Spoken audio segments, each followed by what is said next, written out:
Hello, everyone. Welcome to Hanging Out with Temi. Thank you that you could tune in today on Hanging Out with Temi. My name is Temi Ajayi, and I've got my mate with me, Heidi Soliman. How are you, Heidi? I'm really good. Thank you, Tony. What do you think of my costume? You look amazing, amazing. You're representing quite well. You're representing Egypt. And of course, today is a special day. It's a spectacular day, and it's one of our best days yet ever on the show. And so all this dressing up and all this is special. And so I believe the people that are watching us know why what today is going to be all about. But how has your week been? And congratulations on the summit that you represented. Oh, thank you so much, Demi. Yes, actually, this summit this morning, it was such an awesome way of communicating, values. Values, I love the topic of values. I speak a lot about it, and I coach my clients just from values because, it's very important. And, one of the values that we actually hold is tradition. And that's why today I thought it's a very good way to represent tradition. We've got an amazing, absolute amazing guest today. And I wanted to represent my continent and my country, bringing on a tradition kind of clothes. So I thought, you know what, an Egyptian princess. I've never acted like a princess before. And there you go. Why not? It's really really good, and I know you're big on culture, and so am I. And so Yeah. it's really good to see what you're doing right there, your attire and everything. Hey, I've got a something to talk about. Okay. um, So, I mean, last week was good. I've got some comment back from last week about, feminism and all those, and I think it's about value as well, related to value, who you are, what you are representing as well. So it really collides with what we're talking about, what you challenge, and to challenge what you challenge, but hold on to that you're challenging, stand by it, and be accountable for it. So that yeah. was a good one. Feedback was very good about that. But I've got Mm, this, probably one of my values as well. I was walking past, with my daughter on the walkway. This happened to me all the time. There was a day I was walking also with my husband at the walk, pathway. And then there's this woman coming with all the children, about three or four of them. And then I told my family, can we move totally off the walkway so they can walk through? And they walk through, it's like, she don't just walk past and no thank you. Is that my husband is like, when I share this, like, it doesn't matter when you do good, you do it for God. I do it for God, but you're teaching those kids value. You're teaching them honor. You're teaching them respect. And so this entitlement, spirit of entitlement, I don't like it. When you stop on the road for passers-by to walk through where there's no pedestrian walking, you just say thank you. In fact, if people come across in front of my car, I mean, if they give me way, I say thank you, thank you. Is that a problem? Am I asking for too much? I was so upset. Like, is this what people are teaching their kids? Not to be, not to be appreciative when somebody does something for you. So that's my yeah. band. I thought I'd ask you. You know what, Tammy? It's actually really sad sometimes when I see some kids doing things like you just mentioned, and other things that are actually very, very hurtful, like at school when they do the bullying. And apparently these kids are bullied at home, so they're bullied at home, and then they bully other kids at school, and then this is what they're taught. They don't know any better, and this is why it's not easy. So what I have for these kids or these people in general, I just have compassion. Oh, yeah, me too. I have compassion for them, because later on you're going to be blaming the church, you're going to blame Yeah. the school, you're going to blame the community, when indeed the best value and education start from home. Anyway, Yes. that's it for me. Heidi, what have you got to share with us before we start today? Well, the Values Summit this morning, and this amazing, profound interview that we've got now, and everything that happens in between. So I got to help so many different people this week. I've been so busy. Like flat out, and it's all for good cause and good reasons. And I'm really actually very grateful for how my business and my life is unfolding. I'm very how can I say it, humbled, a lot more humbled than am proud, because I think it's the Lord's way of teaching me. He breaks me before he makes me. And when you surrender to that, you're in good hands. And early this year you started by surrendering. Remember? Yes. So yes, everything is coming through surrender, and when it breaks you, it remolds you, it reshaping you, and it's about refurbishment. So we thank God for that. Well, today, this week has been extremely back to back to back to back. And as I'm talking to you, one of our brothers turned 50 as well. So excited. Nice. I know. So after the show, we still have to go there and celebrate with him. And then one of my daughters had a baby. Oh, yes. Wow. A blessing of God. And yesterday was the naming ceremony and everything, and circumcision, everything they did it the Jewish way. Amazing. We were not allowed to be there, just men's thing. And I respect that, but I think it's unique. Why not? It's your first child. Do whatever. Yeah, that's right. Yeah. And the other one was my daughter finished her building from beginning I to saw that. Yes. Building. She built it. Oh my goodness. Congratulations. So all these amazing children that the Lord is blessed me with. Yeah. Why wouldn't I thank God and just showcase? And I have to tame it, and I have to calm down, because I'm really, really blessed. And so are you, my friend. We're blessed. Yes. Yeah. Really, amen. Really. Yes. So today, Lucy's been saying something. Have a look at what Lucy's saying. Well done on that. You look excellent. Looking lovely. So those are the comments coming through. And then you ladies both look amazing. That's my husband. Thank you. Thank you. Great achievement to Midi. So if you're just joining us today on the show, just get ready. If you are a friend of Nigeria, you're a friend of Yoruba, or you are original Yoruba, or you drank the water of Nigeria, anyhow, you need to be here. Send in your questions, because this guy that is coming on the show today, no one beat him. I think he's got one of the biggest and the richest history of Nigeria, really. He cuts across everywhere. He knows the nitty-gritty of everywhere. In the person of Otumba Dele Momodu. He's a Nigerian journalist, a publisher, a businessman, motivational speaker, CEO and publisher of Ovation International. And hold on. He's a pastor, a chief, he's a doctor, and his names, I love his names, Ayobami Dele. This is like my real native language, very rich.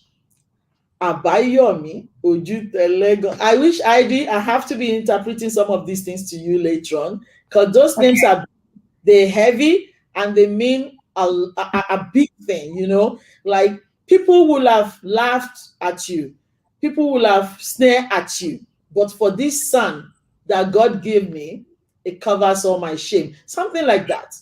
That's what the name means. A very, very significant thing that it means, But we can't wait to see Otumba Bashorun. My husband warned me and says it's Bashorun. I don't know if there's difference between Otumba and Bashorun, but it says it's Bashorun. So you got to get that right. Dele Momodu. I can't wait. So if you are watching us, get ready, get ready, get ready. I cannot wait to have Bashorun here. We haven't got anything much to do, Heidi. All Oh, we're really? doing, We just wait. now, what I'm saying is, all we're doing is waiting for is Otumba to come. I don't know about you, but I've got no, haven't prepared for anything. I'm just waiting for. And do you know it's about 7 something in Nigeria now, so they've only just woken up. But anyway, it doesn't sleep. It doesn't sleep. Every time it's like I slept 4 o'clock, I'm sleeping now 3 o'clock. And last night I was still talking to him about 1:30 or whatever, still awake. So he doesn't sleep. He's a hardworking man. Love this man so much. But anyway, while we're waiting, how about we go and play our intro and then we come back.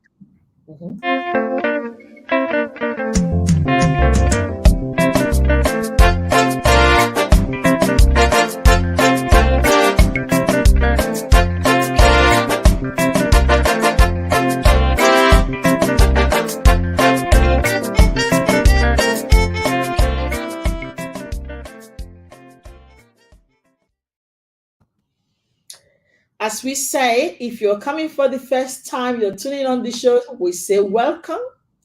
And if you're returning, we say thank you. Thank you for your loyalty. Thank you for loving us. And thank you for trusting in us. Because when you stay with people and you listen to them, that is a sign of an acknowledgement, isn't it? Because sometimes you don't get anyone to listen to you, you know. So we pray that they're getting blessed and they're getting some insight from our conversation here, usually, as we do. But yeah, how do you feel when your daughter is moving from home, moving to her own house, IG? It's not that she's going to school, she's going on holiday. She's actually like at par with you now. We both co-owners. Yeah, well, this is one of the things I need to work on, and we both know that. You and I have discussed this topic many times, and I don't think I'm ready to do that yet, and to actually discuss it or talk about it, because just the thought, brings so much, stuff up for me, and I need to work on that. But you know what? I believe that Midi is beautifully responsible, and she's actually grown up a lot. I believe in her wisdom, and I believe in God that it will look after her and will give her what she needs when she needs it, and she will be making the right decisions in her life and in everything. So I believe that she's a beautiful, beautiful young lady, and she's very blessed. And she's very well raised, Temi. She's got you as a mother. What else is left? Thank you. Thank you, Heidi. Thank you. That's really comforting. Really. I've been very tough and strong and preparing myself that no, when she goes, I'm going to do a party and do a send-off. But I slept last night and I didn't even sleep much. Considering we're having Otumba on the show, who's going to sleep? I couldn't sleep, and come with me this one. I was just thinking. So I said to her, the day one that you move, we're all going to come and sleep in your house. And is it here? Oh, it's coming. Okay, it's coming. Are you ready for this idea? Oh my gosh. I am. Go for it, Temi. Hey guys, we're having Otumba coming on the show right now. Get everybody that you can get to come on the show. I can't shout him, more. Let's just bring him on. Oh my gosh! Good morning. Good morning. Good morning. Yes. Good afternoon, sir. Well, good morning from Lagos, Nigeria. I hope you can see me and you can hear me loud and clear. Loud and clear and sharp and sharp. Wow. Fantastic. I love your studio design. It looks very beautiful. And I'm wearing blue. I know. Go with it. And I didn't know you were going to go blue. Can we say, sir, all this dressing is all because of you. You never done this. Wow. Wow. Thank you so much. Thank you. Thank you, sir, for this early rising and showing up on the show. I'm sure some people are thinking they're lying. Otumba is not coming on the show.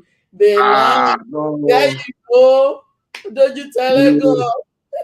You are too powerful to ignore. You are too powerful to ignore. Oh my gosh, thank you, sir. I need to let you know. I need to let you know that it's just not just me. Even Heidi, we haven't been sleeping very well. Wow. Even poor Heidi told me last week, tell me I didn't sleep. I'm like, what's your headache? I'm the one that's supposed to be. Yeah, but seriously, thank you so much, sir. I'm just thank you for the great honor. I'm very, very grateful. Thanks so much. Wow. Yes, sir. And I need to introduce you, I just want to talk a little bit about your, how do you hide it? Some portfolios that you hold. Nigerian journalist, a publisher, businessman, motivational speaker, CEO and publisher of Ovation International, and there's Pendulum now that is there as well, which the Google has not picked that up. But anyway, Otumba is a pastor, a chief, doctor, etc., etc. And sir, I need to read your names to the people that might not know. Ayobami Dele Abayomi Ojitelegan Ajani Momodu. Unbelievable. This orúkọ yín ti powerful. There's no way you're not going to be powerful. These big names. Who give kids big names like this? But you. Welcome, sir. Thank you. Thank you so much. And as I said, good morning from Lagos, Nigeria. I'm very delighted to join you all the way in Australia. That's quite a distance. It's the longest trip I've ever made. I've been in Australia twice now, and I really, really enjoyed myself. The second time, I couldn't stay long. I went to Perth to deliver a speech. But I've been around Australia. I've been in Sydney. I've been in Melbourne. I've been in Canberra. So I'm then in Perth. So I've tried a bit. Lovely country, very beautiful country. You have, and one of those times that you were here, I was with you and my husband as well. But sir, as you do on your show, we have been watching you. We've been cutting you everything. You normally play some music to calm people down, and that's what we thought we're going to do the same to you, sir. So before you introduce yourself, we just want to play this music for you. Thank you. Thank you so much. It's Maestro on the beat, baby.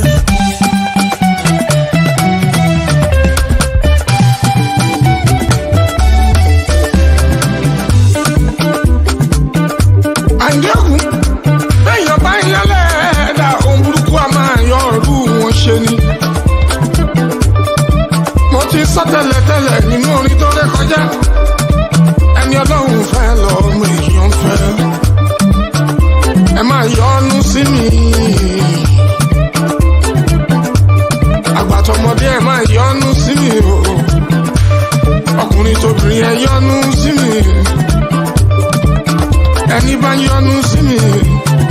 Ṣọ́jú ìyọ́nú Ọlọ́run ọba, ìyọ́nú Ọlọ́run ọba, ìyọ́nú Ọlọ́run ọba, ìyọ́nú Ọlọ́run ọba, ìyọ́nú Ọlọ́run ọba, òun lẹ́ ó máa rí. Mo ní ẹ máa yọ́nú sí mi, ọkùnrin ẹ yọ́nú sí mi, obìnrin ẹ yọ́nú sí mi,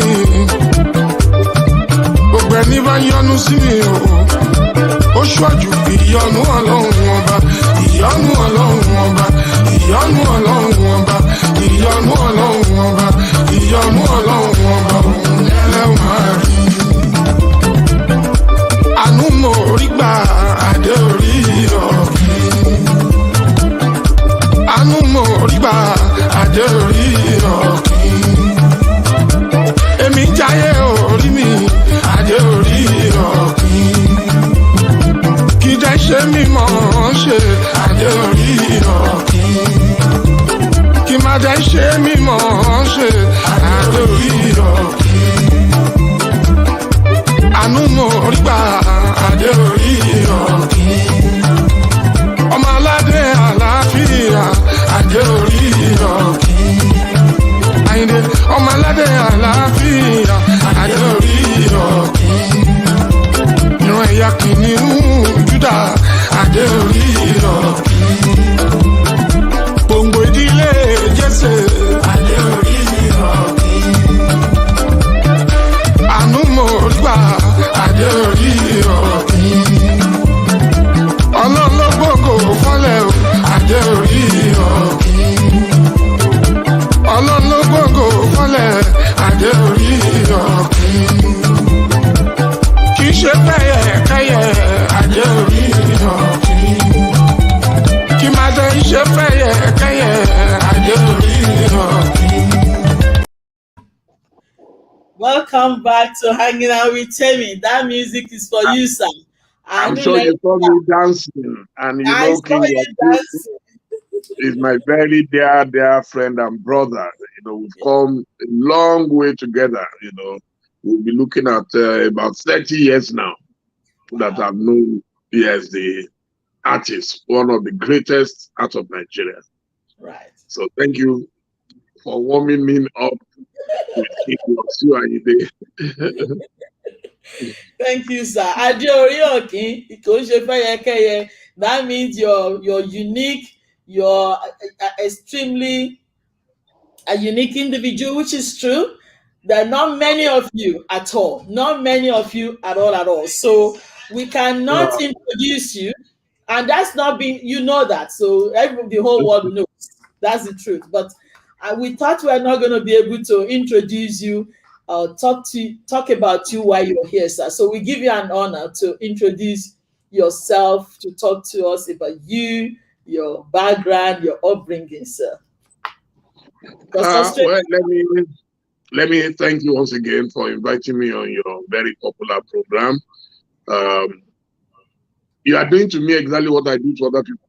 I bring people on my show and I ask them to introduce themselves. Mm-hmm. And oftentimes, it's very difficult to introduce yourself without sounding egoistic, without sounding immodest. Yeah. You know, but I will try. If it don't sound like a cliche, I was born into an average family. Don't let me use the word poor. Mm-hmm. Average family. In 1960, May 16, 1960 to be precise. So I'm 60 years plus now. And I was born in the ancient town of Ile-Ife. My father had migrated from the old Midwest, what we now know today as Edo State, right, to Ile-Ife, and settled in Ife where he met my mother, and they got married. My mother had previously had 2 children, while my father also had 2 children, but I became the only product of both of them, of that marriage. Yeah. And I'm the last born. So you know what that means. I was a pampered baby. My parents were prayer warriors. They were very hardcore Christians. They lived practically inside the church. As a matter of fact, my mom was a bit old by the time she had me. So the impression was that she was not going to have any baby again. But she held on to her God, and God made the impossible possible. So I'm a miracle child. Yeah. So my father worked with the public works department. What we used to joke with as Kongkong Wala Dede. It was a road overseer. They were the ones who repaired the roads, and all that. While my mother was a petty trader, she used to sell rice and beans and fried plantain, very close to a prison yard in Are in Ife. Wow. So, yes, to cut a long story short, I started school early at the age of 6. I went to a local school, very local school, and the name of the school itself was so local, and it was called Local Authority Primary School. Local. It was that local, and it was called Local Authority Primary School in Ife. I finished there, and then I went to St. John's Grammar School. I'm trying to be as brief as possible. Otherwise, if I have to read out my resume, we're going to be here all day. So my father suddenly died in 1973, and I was left with a poor mother, unlettered. She couldn't speak one word of English. The English I speak today, I had to teach myself how to speak, how to look at what I call my Ajebota friends, like Damola Deremi, when they spoke English. If I wanted to pronounce 3, I will call it 3, like a tree, So I had to dodge and hide somewhere to be sticking out my tongue, just for me to be able to catch up with life. And I'm saying this as a way of encouraging the young ones who feel that their background must determine their future. Your background should not determine your future. Your background should prepare you. And if you work very hard, you can change a few things around yourself. So I was able to maneuver and meander and navigate my way through the murky waters of living in a country as complex and complicated as Nigeria. Some people will tell you, oh, your days were better, your days were good. Yes, but we had our own challenges at the time. Of course, I had to do odd jobs. Because, as I said, I didn't come from a rich family. Right. So I had to do odd jobs. I had to be an errand boy in a bookshop, CSS bookshop in Ile-Ife. I was a village teacher. I had to travel. You cannot imagine this very, very bad road. We had to jump on a cocoa tractor, what we call caterpillar, for you to be able to get to where I was teaching. The day my mother came there, she canceled my job immediately. As our only child from my dad, she was scared I would die in that bush. It was a big one, and she brought me back to town. Then I got a job as a library attendant at the Etikaya Buasoni Library of the University of Ife. So thereafter, I became a pioneer JAMBite. What we call JAM is an institution that regulates university admissions, and we were all set in 1978. But before then, I'd done my WAEC exam in 1976. I flunked it. I failed mathematics. I failed chemistry. I failed biology, and so I walked grade 3. Yes, so my life was not a smooth ride. But my mom knew the value of education, and she insisted I must go back. And that's also a lesson for our young ones, if anybody is listening, that look, don't give up. You must fail. It's not how many times you fail that matters, it's how many times you rise up when you fail. Yes, so sir. My mom sent me back.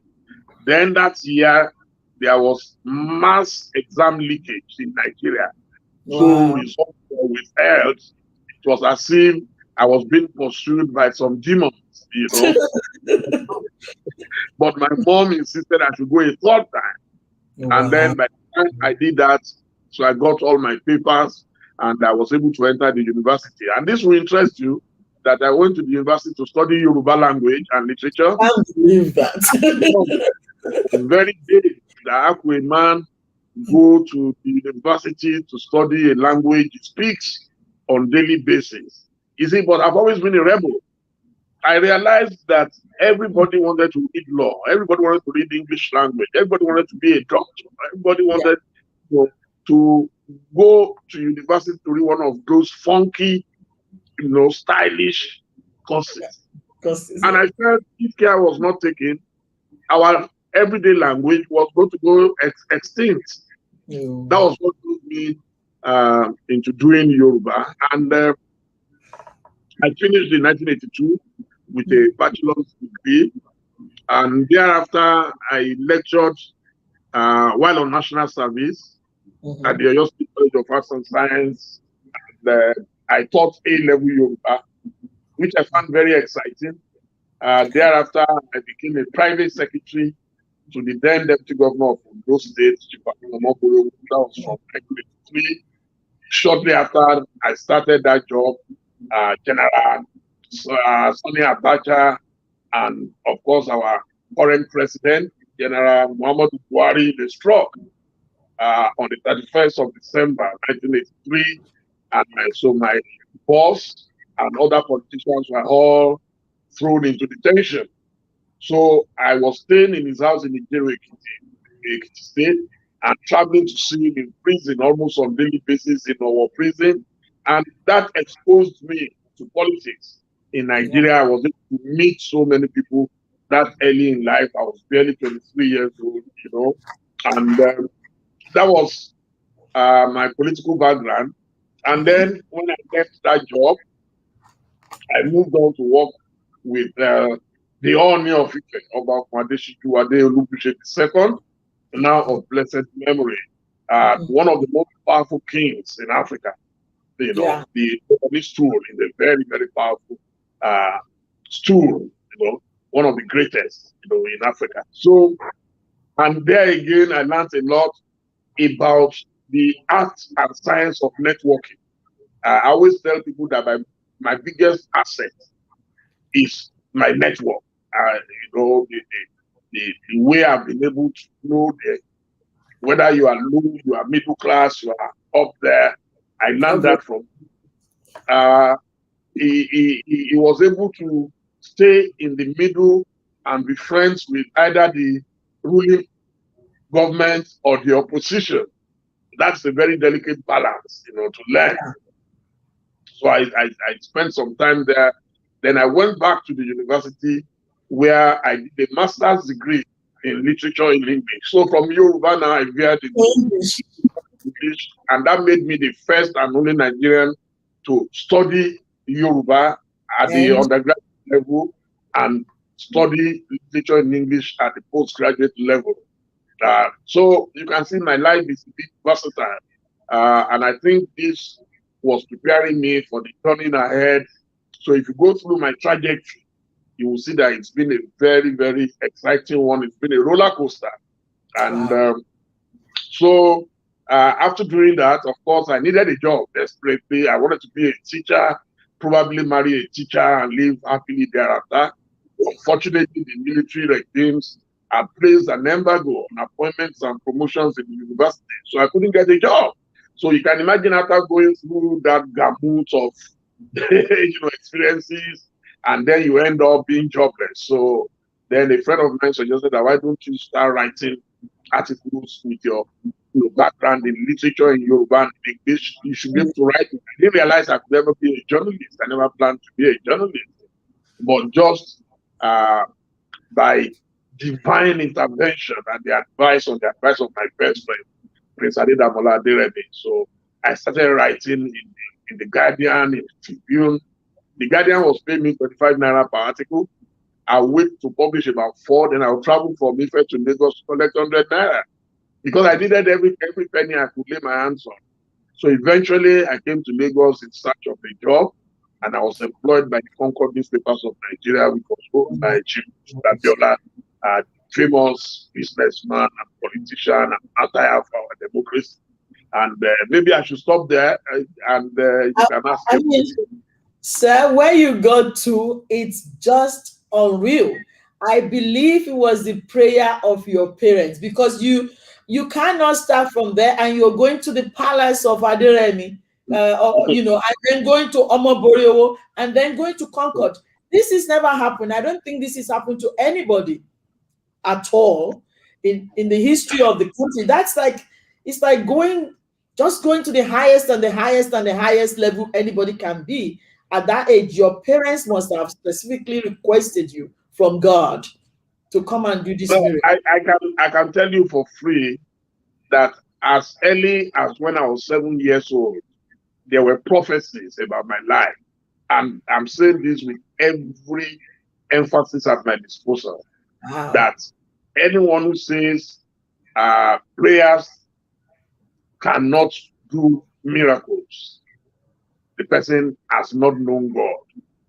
At age 7, it was predicted that I was going to be very famous. How, I would never know, because coming from that background, and someone is telling, oh, you're going to be great, you're going to be famous, everybody's going to be talking about you. And I'm like, what a joke. Right there in Ilefe, you know.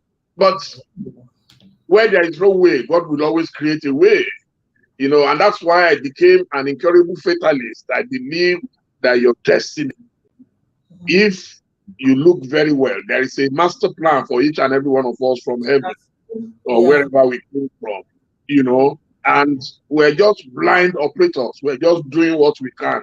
Nobody can say, I became rich because I'm the smartest man. I became famous because I am the most knowledgeable. There is a powerful force pushing all of us, driving us along. And we're just there, almost automated. We're on autopilot, you know. We're moving. I believe you're preaching our gospel, Heidi. Yeah. So they introduced me as a pastor. I'm actually an aspiring pastor. I have a few, you know, older ones that I respect so much, like Pastor Tunde Bakare. And he calls me Pastor Joe because my Christian name is Joseph. And I dream. I'm a dreamer like Joseph in the Bible, you know. And when I dream and I tell you, trust me, it's going to happen. So I'm an aspiring pastor, but they love to call me Pastor Joe because some of the things I say are very prophetic. I must say, though, even your life journey is similar to Pastor Bakare's one in a way.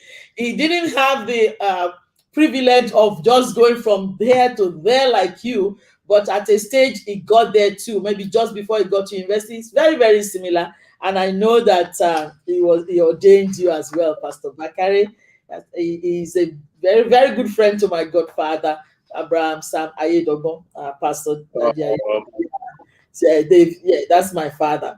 But Uncle, I'm going to ask you, sir, about your wife, because we know that your wife, Mobolaji Abiodun Momodu, Mrs., wasn't going to marry you. That was fascinating to us. Myself and Heidi, we were talking about that because she doesn't like social media. She doesn't like attention. She doesn't like, and the thing is, so how did I heard this story that your friend said, just go out with him one night, just have a cup of tea, and then you just abandoned him, but she never went back to today. So, and I don't think you've said anything about that before. So I was wondering, what did you do? What do you do?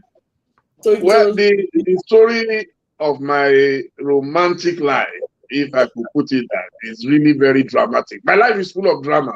You can call me a drama king, you know. I went to Ife after we had graduated. You know, some of us used to go back. I mean, Ife is a very addictive town. If you've ever stayed in Ife, you want to go back. So we used to go, and of course, we would go to the female hostel to go and look at the beautiful babes, you know. And one day I walked in and I saw a friend of mine, Buki Ayola, who happens to be my present wife's very good friend. So I saw Buki and I saw a lady with her, and she had a cute low cut, you know, and that attracted me that, oh, this looks very Afrocentric, you know, the cute low cut. And so I called Buki, I said, is that? He said, oh, her name is Bolaji Adaramaja. And I knew the older sister, apparently, Toyin. So I said, that must be Toyin's sister. I said, yes. Oh, so you know Toyin? I said, yeah, I've been to their house in Ibadan before with a friend of mine. Anyway, I said, I like her. I said, hey, you like her? Then she called her and then introduced us. And I said, I will come back to see them, you know. So, but I knew from our background, I come from an underprivileged background. Our father was the first Attorney General of Ogun State, Chief Akiola Adaramaja, SAN, Wow. So when you look at that kind of background, so you could see it in her that she looked at, who is this guy? Who is this guy? And I was going to show her that, look, I may not have a father like yours, but I have God the Father. And I was going to use my media power. You use what you have to get what you want, yeah. So I traveled back to Lagos and I got my friend, Shino Peters. He was the most famous musician in the whole of Nigeria at the time. So I told him, I said, we have to organize a coup. He said, hey, what is it about? I said, there is this girl that I know is going to prove difficult, but I like her and I want to bring her down. I want to show her that I also have my own leverage, So Shina said, so what do we do? I said, I want us to travel to Ife. Shina said, by the way, he has a performance in Ondo very soon, that on his way to Ondo, we should go to Ife and then see if we can invite them to come along with us to Ondo. So we went to Ife, and you won't believe it. In the darkness of Morenio, people recognized Shina Peters and started screaming, Shina, Shina. It's like seeing like a Jackson, at the time. Yes. So, and then we went in, and then I told Buki, let's just go, let's travel to Ondo and go and watch Shina perform. And then so reluctantly, they came with us. After the performance, of course, we had organized rooms in some hotels. And then we got back there and they said they were not going to stay with us, that where their own rooms. I said, we have 2 rooms. So they said no. We started begging and begging, and then reluctantly, they were able to stay with us, but nothing could happen. In the morning, we took them back to school in Ife, and I vowed I would never talk to them. I would talk to them. After coming all the way with a superstar from Lagos, how can you snub us like this? So I went back to Lagos. Now, in those days, we didn't have telephones like now. And I didn't come back to Ife, I think, until a few months after. I was getting an award in Ife. And apparently, Bolaji was in the audience.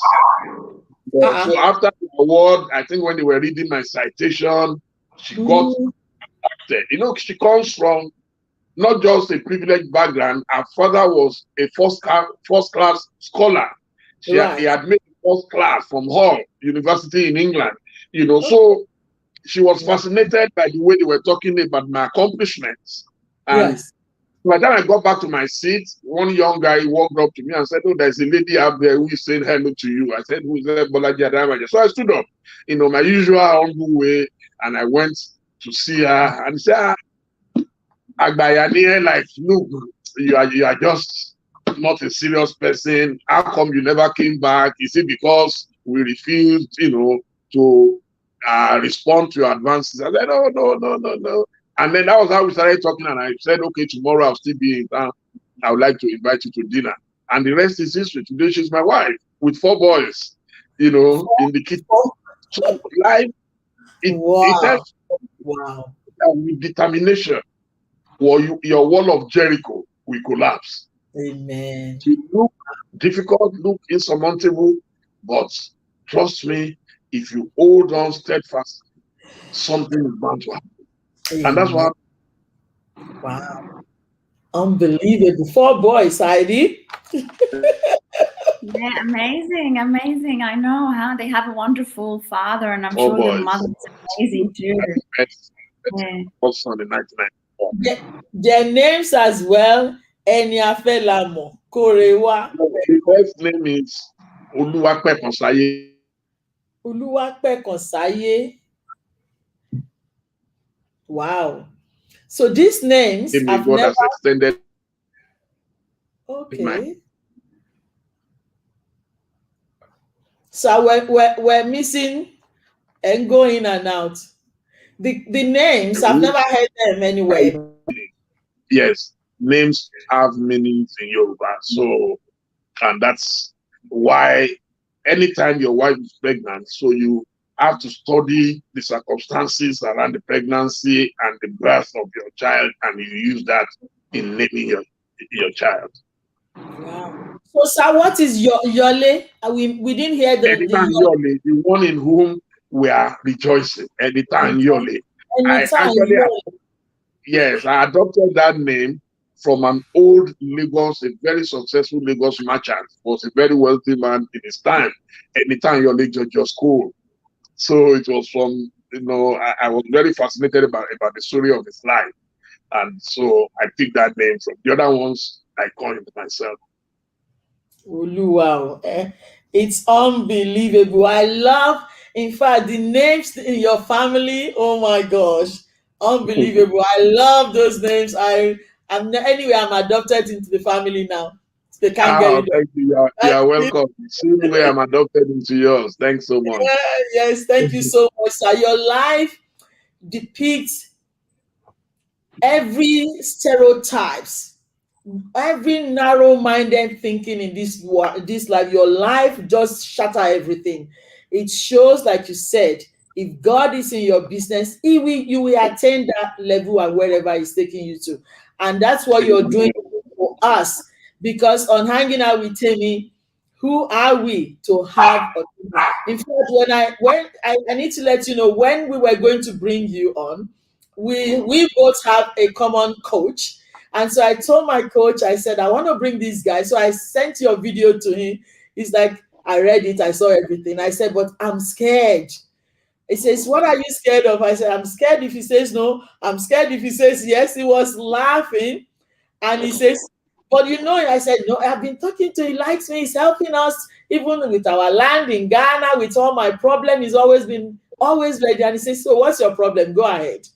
And like you said, Eshe Goni, in fact, and I already let you know, we speak Yoruba here, we speak English here, we will speak everything because Yoruba here must not be extincted because we're still going to get there.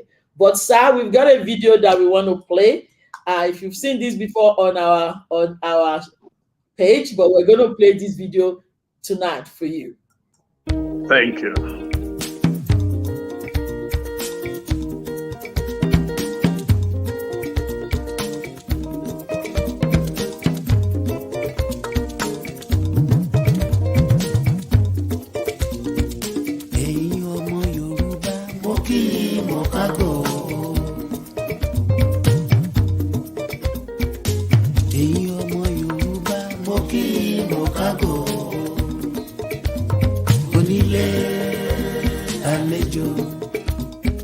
Àgbà àtọmọdé mo kí yín mo kágò.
Onílé àlejò àgbà àtọmọdé mo kí yín mo kágò.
a very beautiful one by King Sunny Ade.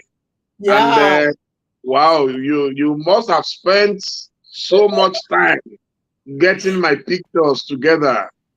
A, This a is so whole kind of week, you.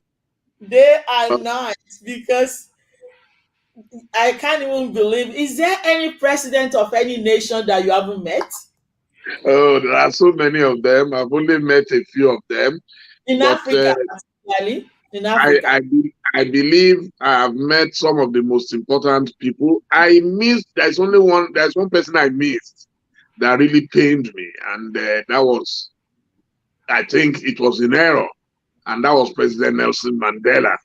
The Oh, day I was supposed to meet him, I was in Johannesburg with the Esama of Benin, Chief Gabriel Osawaru Igbinedion, wow. for his 70th birthday, which was about, I think, 17 years ago. So we were in Joburg. And by the time they gave me an appointment to come in, I was sleeping. And so my team, my crew, everybody went with him. But I was the only one they couldn't reach. And it really pained me, and I never met him again. But I made up for that by meeting his estranged wife, Mama Winnie Mandela. In fact, I visited her exactly 2 months before she died in Oh, Soweto, and I almost didn't make that as well. Though we had met before, previously at a function, but this was a one-on-one meeting in her house, and I was determined to see her that night. I was leaving for Rwanda that evening, and we got to her house. It was raining dogs and cats, and there was this big traffic. Then she called and said she was sick, and they were rushing her to the hospital. But I said, no matter what happens, if she doesn't mind, I'll come and see her. And she said, oh, no, don't worry. Dele, I'll see you this evening. If they discharge me, I'll come to your hotel. wow. But that she was a bit drowsy from the drug they gave her, so she had to go home. And I went back to her house in that rain and saw her, and we spent nearly 1 hour together. And from there, I left for the airport. And you will not believe it, exactly 2 months after she died. Wow. So, as I said, my life is full of drama. Whatever is mine would always be mine. Yes, I can push and push. If it's not mine, I won't get it. But if it's mine, it will just come like that.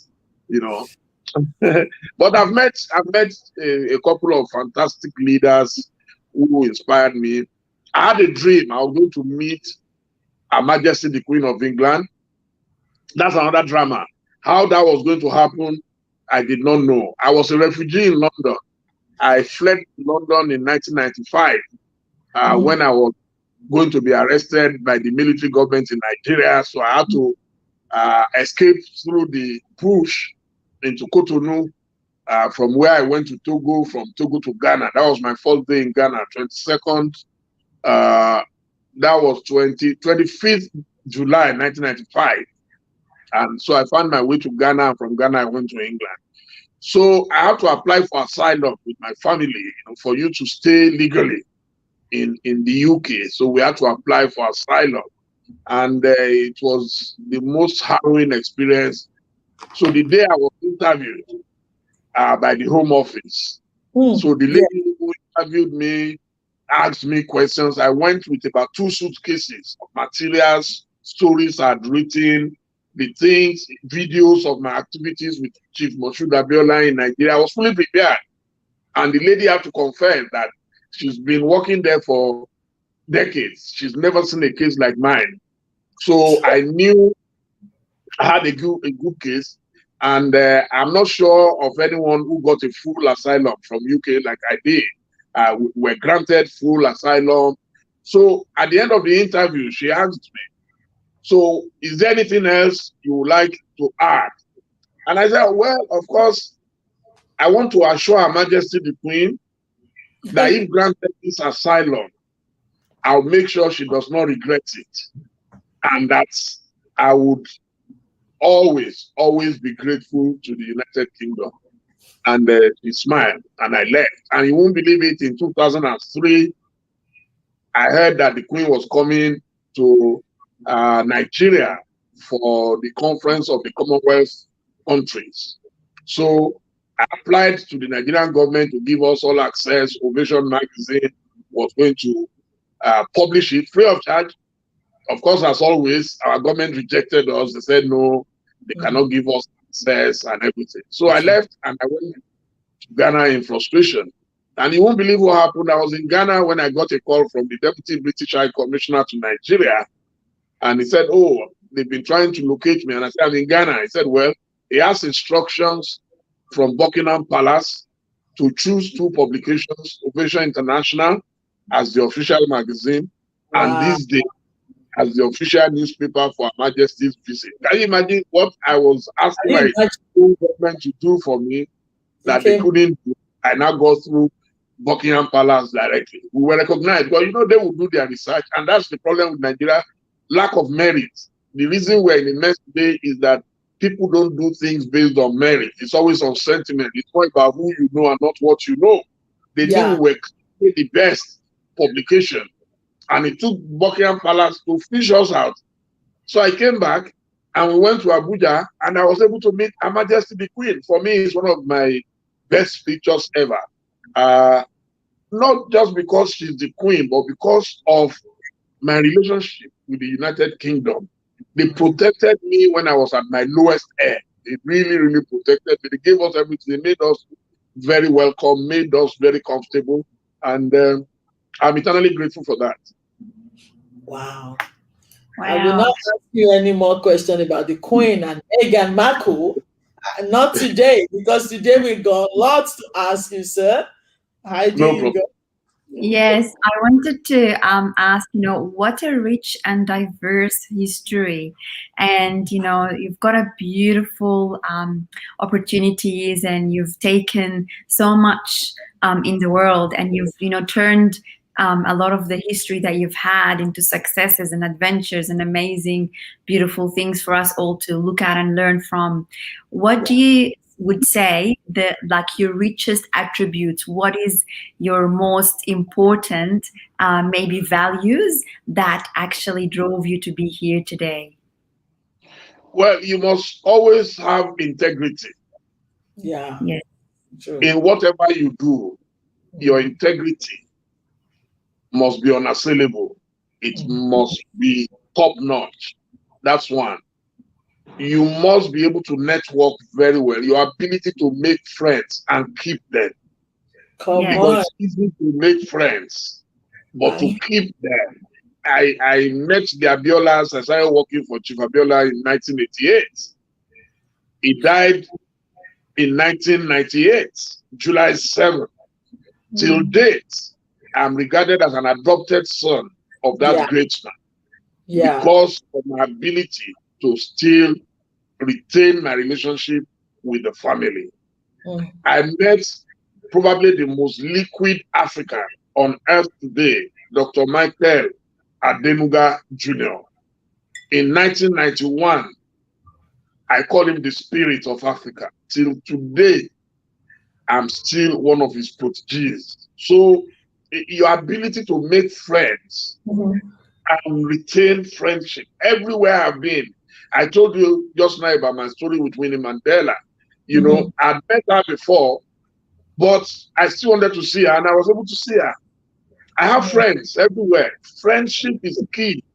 There was one day in 2009, I was in South Africa, and I wanted to meet the president. It was Papa Jacob Zuma at the time. The vice president of Nigeria was in South Africa that day. That's Dr. Goodluck Jonathan. He was received by Jacob Zuma at work in Pretoria that afternoon. In the evening, I was received by the president at home in my private car. So your power of networking, friendship. So if I want to go anywhere now, I'm planning some things. If not for this COVID season, I was planning to go to different parts of Africa.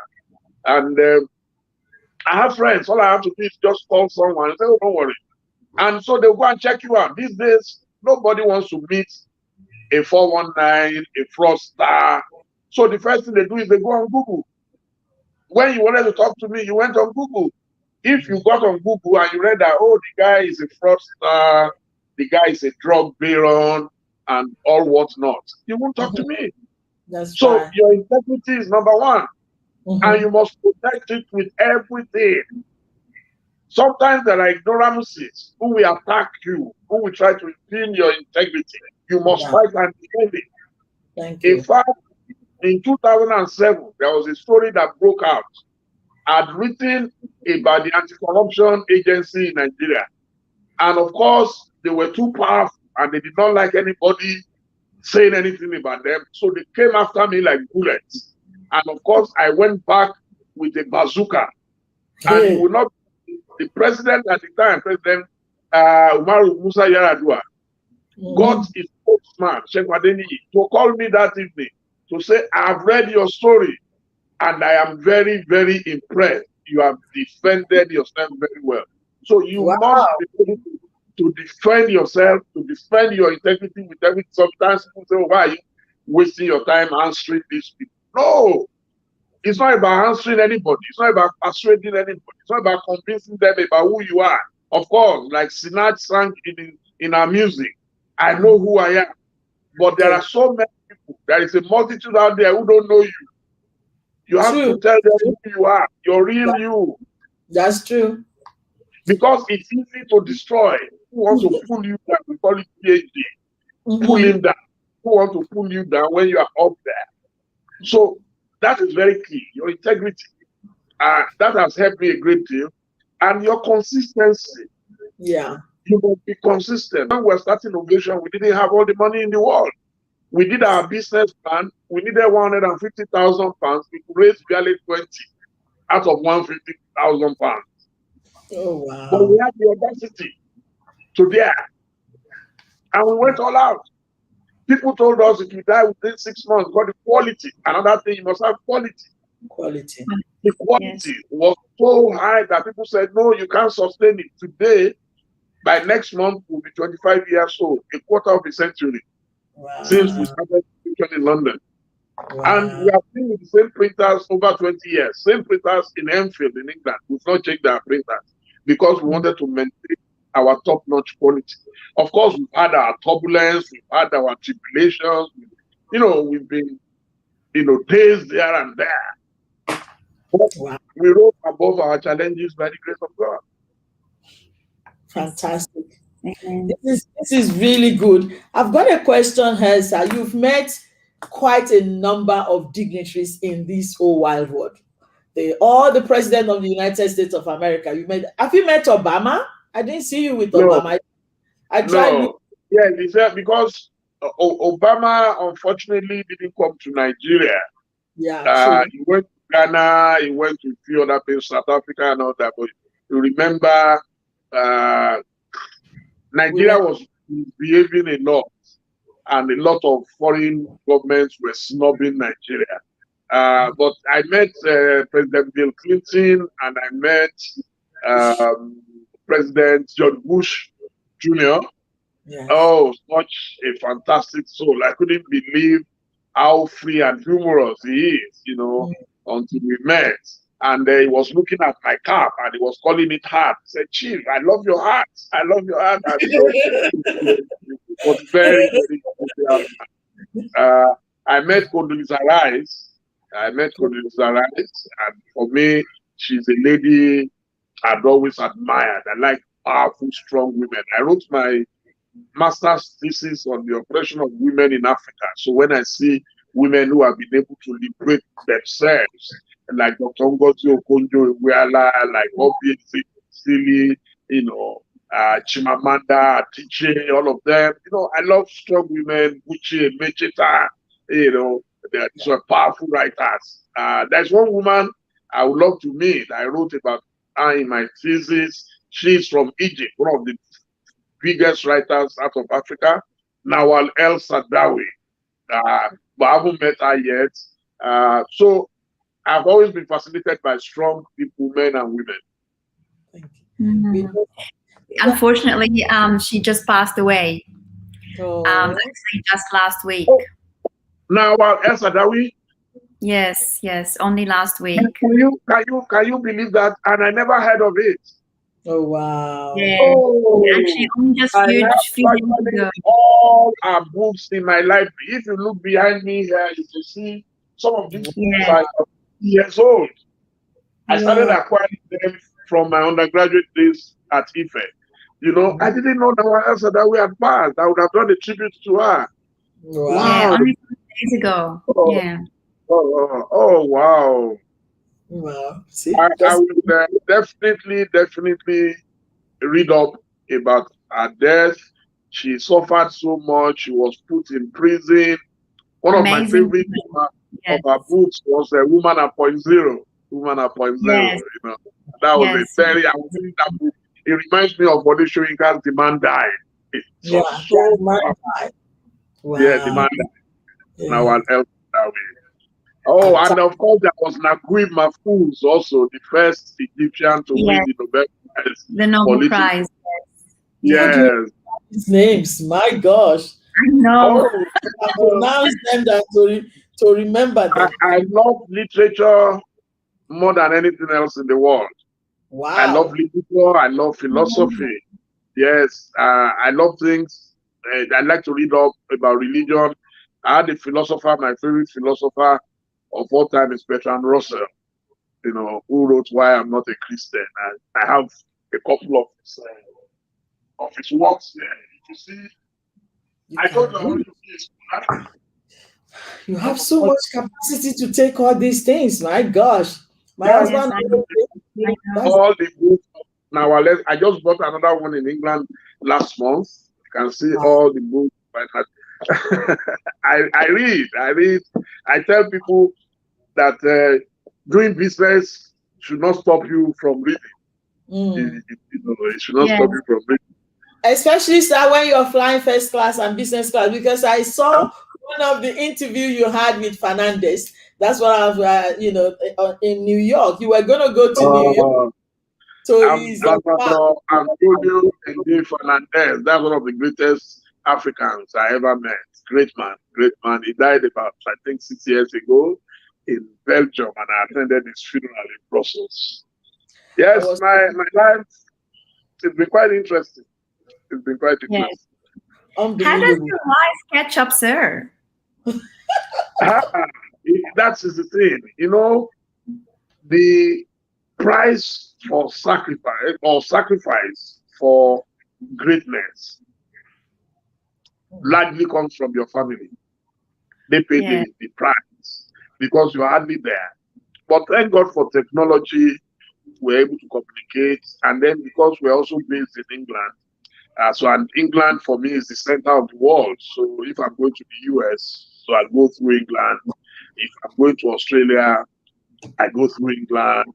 I'm going to any part of Europe. You understand? I can take a train from London to Paris to Brussels, you know, and then drive into Amsterdam. So I see them every now and then we do communicate, and then also they have been mostly in school and in boarding houses. So they are used to it.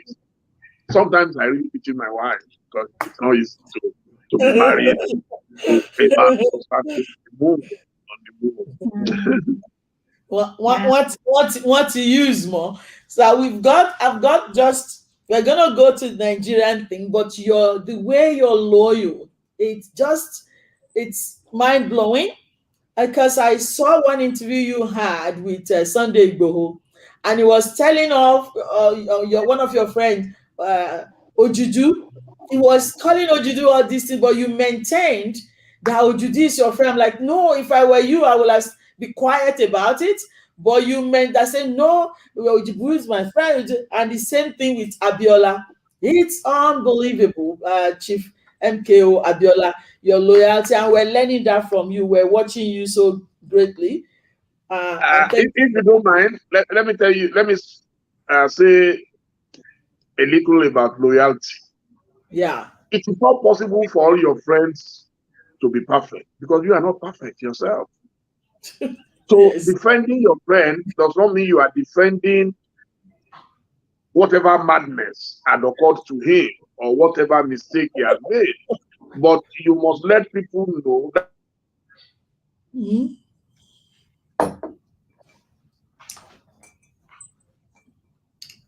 whenever your friend, because now the world knows he's an armed robber, you will say, oh, he's my friend, but I don't know what happened to him. I didn't know this side of him. People run away from you when you are down. I don't run away. In fact, those who know me, they know that it's when people are down and I want to get to know them the more because I want to learn from their mistakes. You can imagine falling from the pinnacle of the temple and hitting your head on the ground. I want you to capture that moment. I've interviewed people and it became so controversial, and a lot of people believed that my integrity was going to suffer on account of that. And I told them, no, I am a hardcore journalist. My job is to speak to saints and sinners. It is not the job of a journalist to interview only saints. I interviewed Madame Desiani, Alice Madruki. All hell broke loose. Oh, they have paid you. You are a rogue. You are this, you are that. But unknown to them, that's a bestseller. A newspaper in London paid for a private jet to go and pick the most wanted British criminal out of Brazil because the guy was about to die. Imagine those who interviewed Osama bin Laden. Yeah. If you have not interviewed him, how would you and I have had information about them? True. We are a largely intolerant group of people.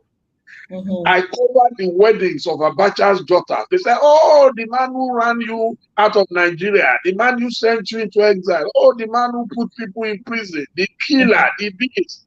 And I said, the more reason why you want to see what has happened and what is happening to his family. And you will not believe it. All the newspapers and magazines now started copying my story and lifting my picture. Some of them did not give any credits to me. If I was a European or American publisher, I would have made millions of dollars from copyright. So one of the things that has kept Ovation going is our consistency. We're very consistent. We don't judge. It's not my duty to judge anybody. Even in my Bible, when I was in the Sunday school, one of the first passage I learned in the Bible was, judge not, so that ye will not be judged. I only write my opinion. Where you are allowed to express your opinion is in your column. And I've maintained the column. One just came out this morning now, the pendulum. So people don't understand. So you see a lot of journalists, they come in with a lot of primordial sentiments. And that's why they fail. But anybody who knows me knows that if you want to talk to someone, talk to Dele. Look at my interview with Mazin and Dekano. He's been talking to so many people, but after speaking to me, the following day he tweeted, he said he was honored to speak to the Larry King of Africa, Dele Momodu. Yeah. Why? All the questions that most people would not have been able to ask him, I put it to him. He was able to express himself freely. I didn't judge him. I didn't judge him. I just let him be. That is the job of a journalist, is to push out information. Journalism is about information dissemination. But a lot of journalists come with this kill and go mentality that, okay, now a lot of media houses convicted Desiani Alice Madweke. And the question I keep asking is, so how come somebody that you said stole 20 billion for 6 years, you have not been able to try that person, and the government is looking for 2 billion to go and borrow from foreign governments, and you have 2 billion somewhere? So this kind of propaganda, people don't understand it. So I go behind the news, and once my subject tells me this is off record, I will never publish it. That's part of the integrity I was talking about. Yes, there are some information, privileged information that you pick up as a journalist. And once it is off record, you cannot publish it. But some people go with the intent and intention of killing the subject completely because you've already judged the person. That's true. So That's very true, sir. I've been I quite fortunate that I am very liberal and very open-minded. I don't just jump into conclusions. love it. I listened to your talk with Kadura Hamed. It was a very hot and straight talk, and you just gave it to him. Brilliantly. Yeah, you gave it to her, like, if Baba Adeboye come to share an occasion and Sonny Ade come, and all of them, and then ovation Yes, comes. Why are where you she was getting talking ovation? about people saying ovation is for corrupt people. And the funny aspect of it is that they don't even read. Yeah. Chief Abiola used to say something, that the deaf would always repeat the last music he heard before he went deaf. So people repeat and regurgitate the things they have been told, not that they are verified. Anybody who has seen ovation will know that 90% of our content has nothing to do with government. You mentioned Fernandez just now. So go and look at all the icons in Africa. We start from Nigeria, you look at Adenuga, you look at Dangote, you look at Tony Elumelu, you look at Jim Ovia, you look at Otumba Shumi Balogun, you look at Alex Duyemi, you look at Bode Akindele, you look at Harry Akonde. These were all icons of business. Wow. Those are the people you are most likely to find on the cover of Ovation. How many leaders have we had in Nigeria? Ovation has been in existence since 1996. So, let's say we have 5 former presidents alive. That's true. In Nigeria today. Do you understand? So, yes. We published an interview with Mrs. Miriam Ndidi Babangida, where she told us a cancer story. She was down with cancer. Would you tell me, as a journalist, that was not a good story for me to cover?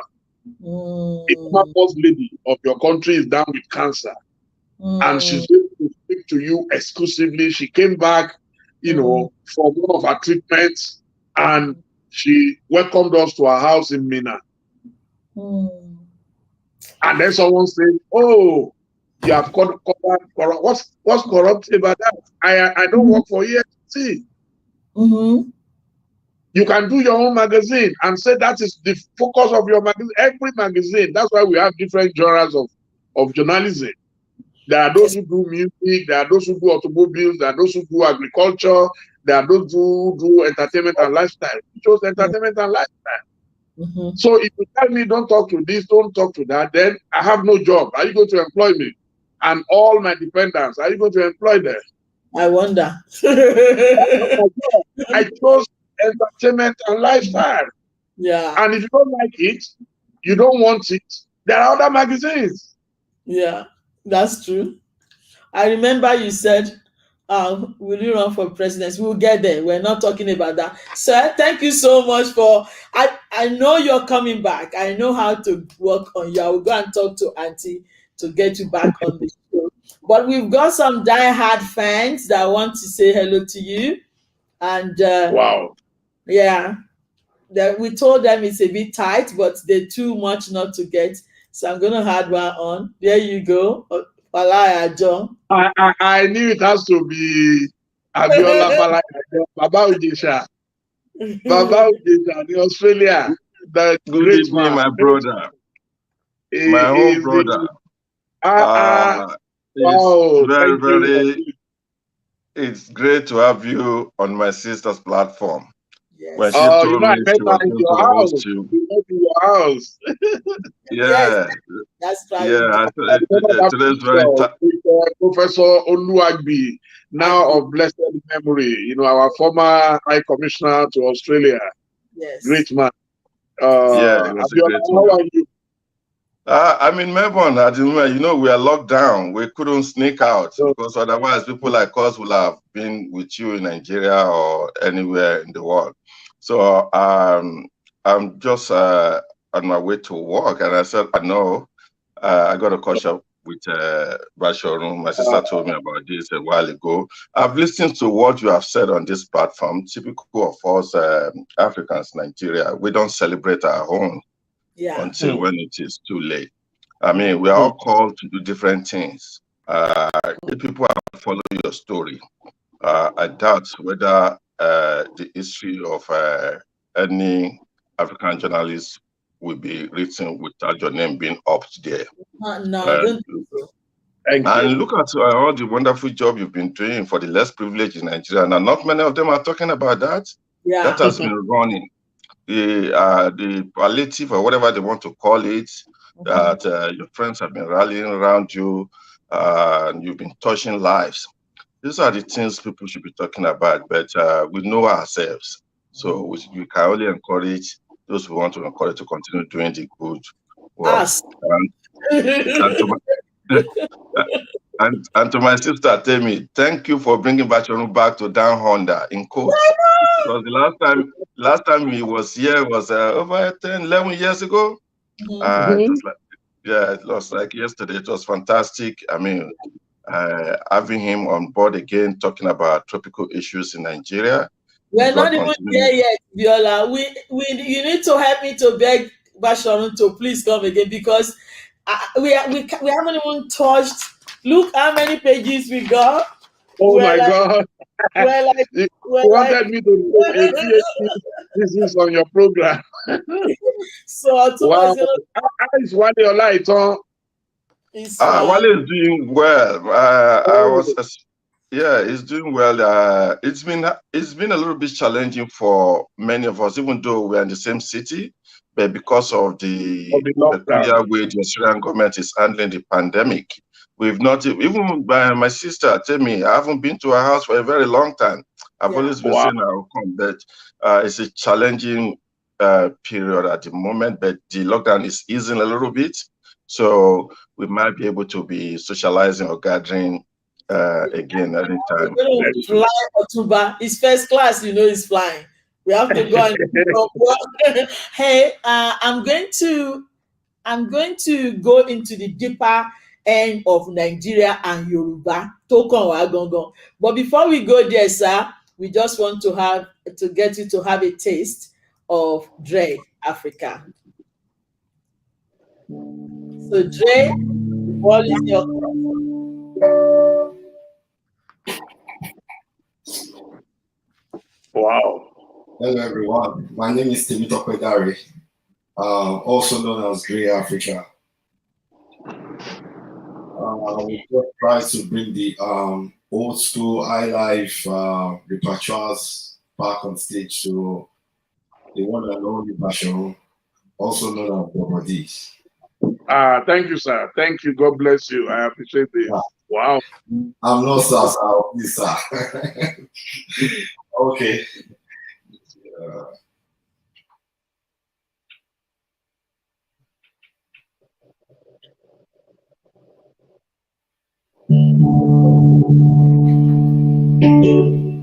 You are gone from beginning to the end. There is no place for argument. You are Lord all by yourself. Hallelujah. You are gone from beginning to the end.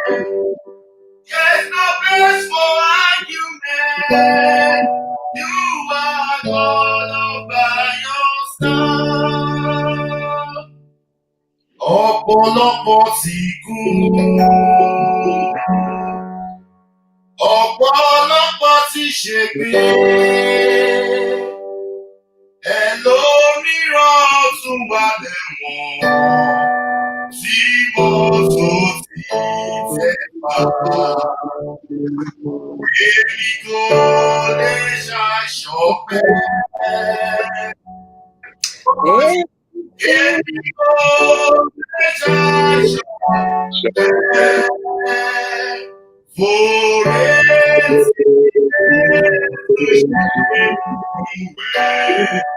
Èmi kò lè ṣàìṣọpẹ́.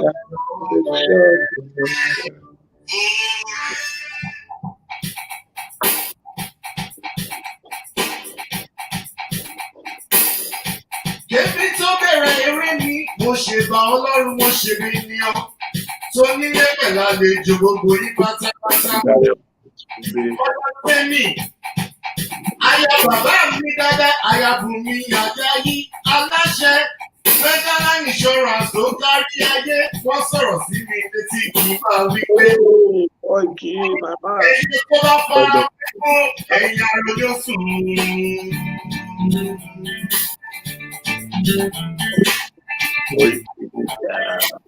Ẹyẹ tó bá fara fún ẹ̀yìn àròjọ sùn. Àwọn alábẹ̀dẹ̀ máma bèbè sí. Àwa náà kò.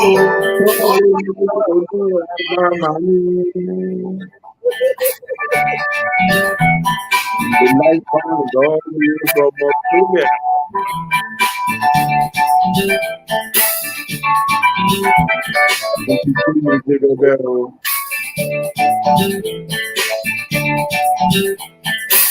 Ẹyẹ tó bá fara fún ẹ̀yìn àròjọ sùn.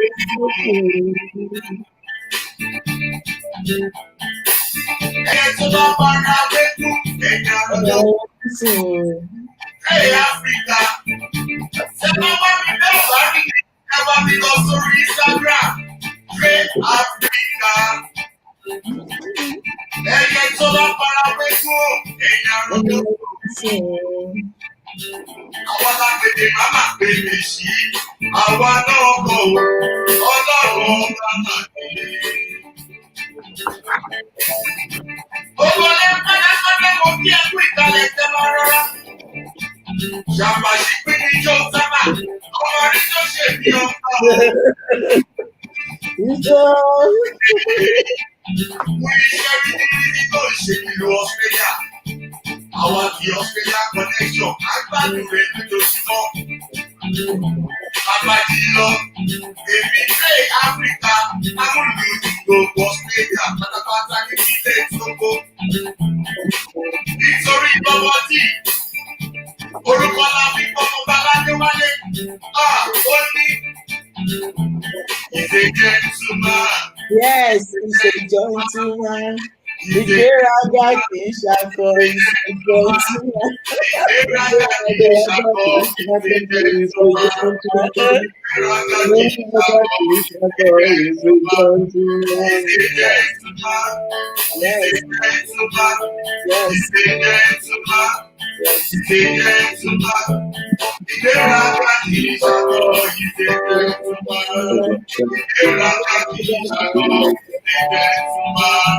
Bóyá nítorí Délé Momodu ni àyànfẹ́. Àyànfẹ́ mi Délé ṣáájú wọ́n máa fẹ́ Àbáyọ̀mí. Ojú tẹ̀lé náà pátápátá. Àyànfẹ́ mi máa fẹ́ olórí máa fẹ́. Bàbá ẹgbẹ́sẹ̀ tó mú rere. Bóyá ìlọ́mí ẹ̀rí jẹ pọ̀ kò sí ọ́. It's too clothing. I'm wearing your clothes. Ìlọ́mí ẹ̀rí jẹ pọ̀ kò sí ọ́. Àwọn ṣèkà. Ọmọ ìgbà ìlọ́mí ẹ̀rí jẹ afẹ́fẹ́.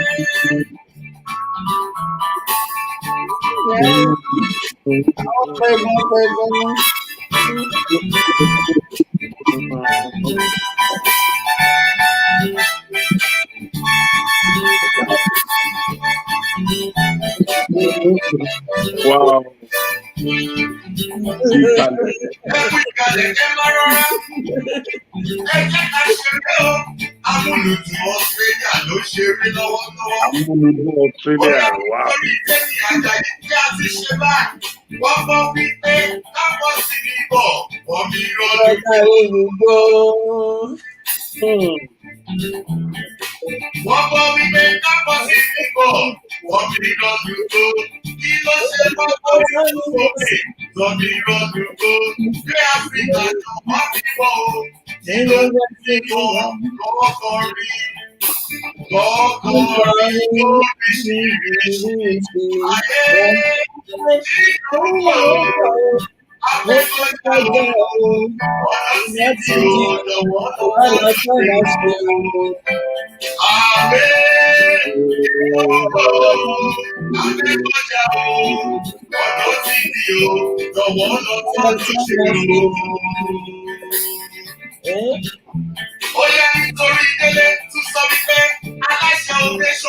Yes. Yes. Hey.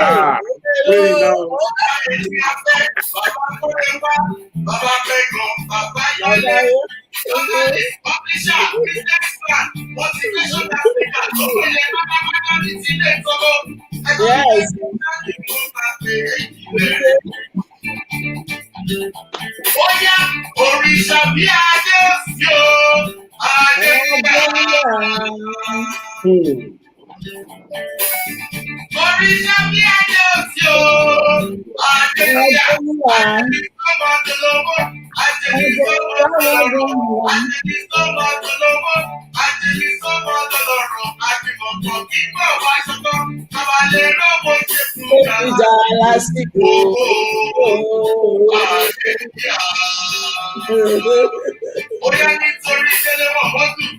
Yes. Yes.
Ọkùnrin yọdún sí ẹ, yọdún sí ẹ, ó ti sọ ìyọnú Ọlọ́run ọba, ìyọnú Ọlọ́run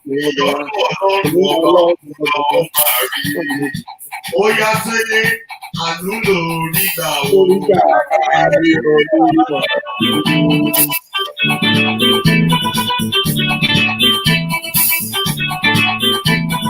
Ológo ló bínú ológo, àlẹ́ yóò ológo ló bínú ológo, àlẹ́ yóò ó yá nítorí délé, ìlọ́bìnà tó bá dá sílẹ̀ fẹ́yẹ gbúdúgbò. Ẹyẹ rírì yóò fi sùn, obìnrin yánú sí ẹ. Ọmọdé yọnu sí ẹ. Ọmọdé kan yọnu sí ẹ. Ó sọ ìyọnu Ọlọ́run ọba. Ìyọnu Ọlọ́run ọba. Bóyá délé àdúgbò oríta Olúwa ló gbogbo fọ́lẹ̀ àgbẹ̀ nígbà gbogbo Instagram. Àwọn tó wà ní comment section yẹn wọ́n máa bú bàbá. Ṣùgbọ́n olóko ló ń bínú olóko.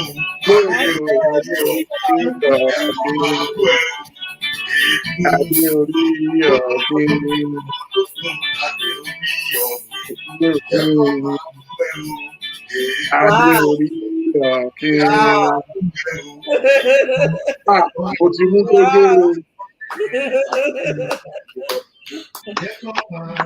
Africa.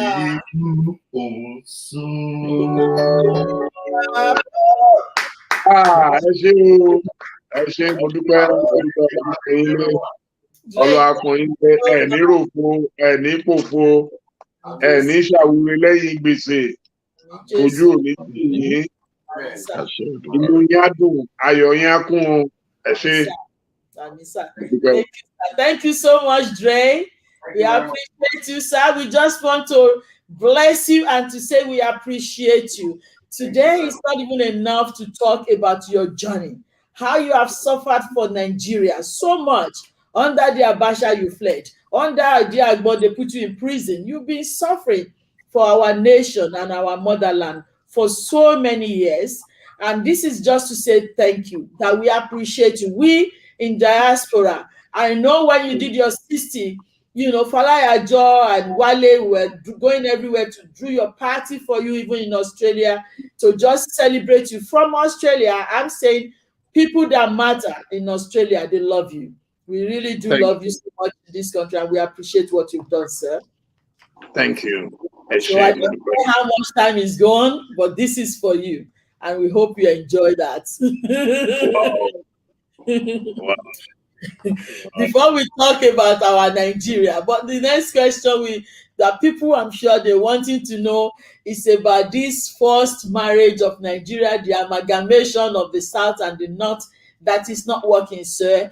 We know that in 1914, the Sir Frederick Lugard, they had a contract, a treaty with Nigeria, and said, you try this marriage, the forced marriage, for 100 years, and you can, you know, educate us if that was wrong. And after which I know there's a, you know, bulletin for that.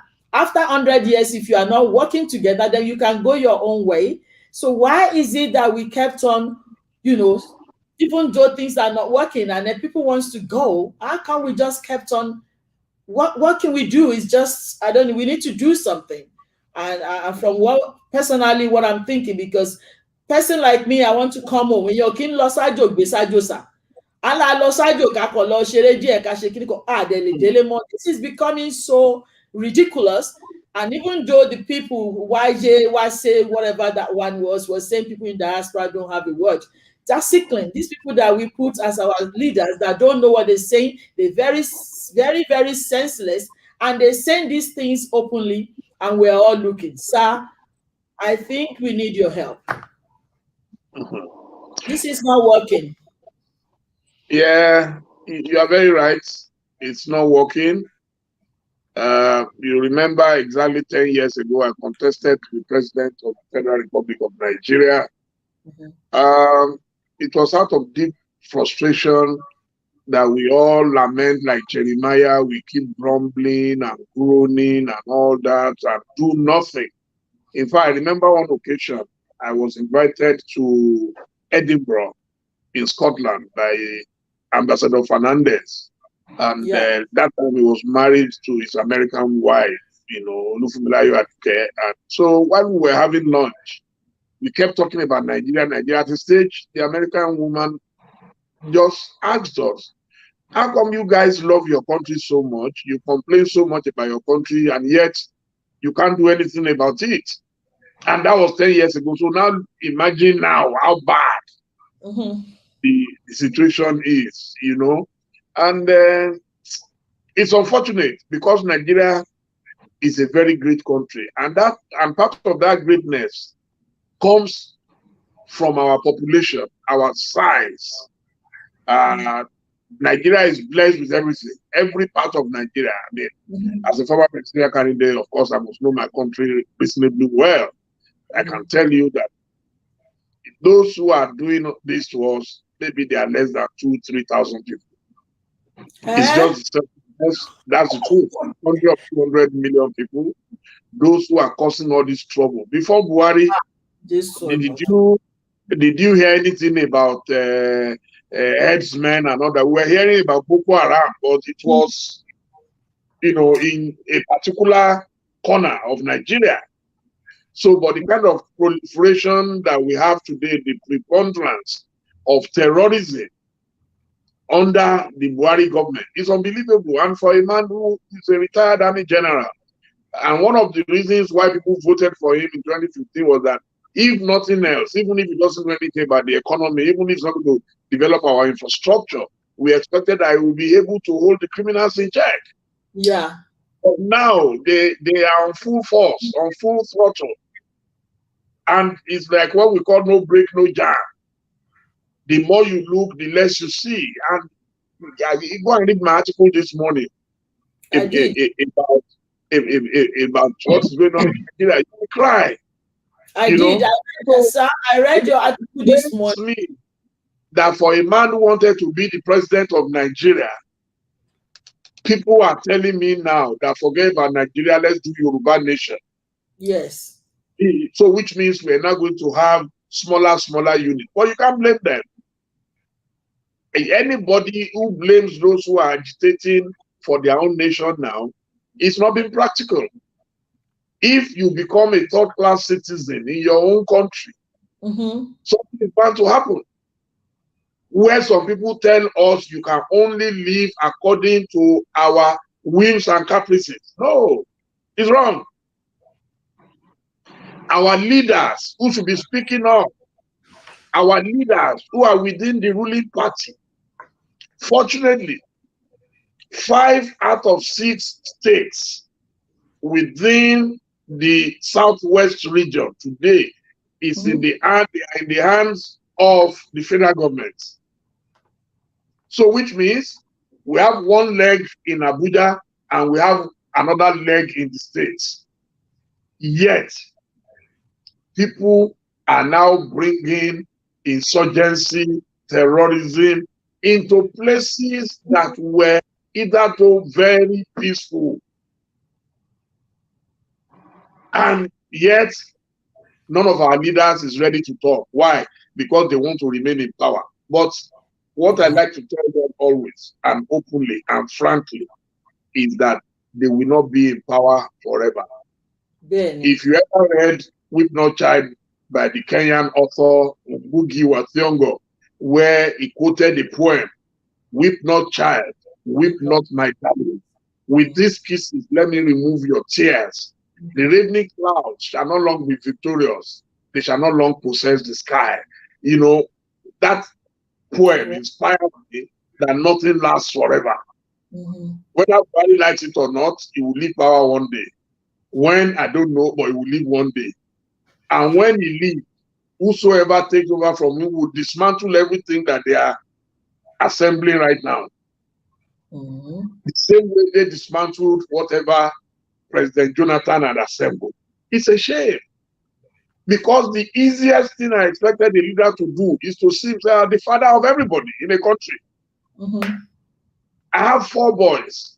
So those boys, if I treat one as special and I treat the others as less than special, I'm going to have trouble in my house, in my family.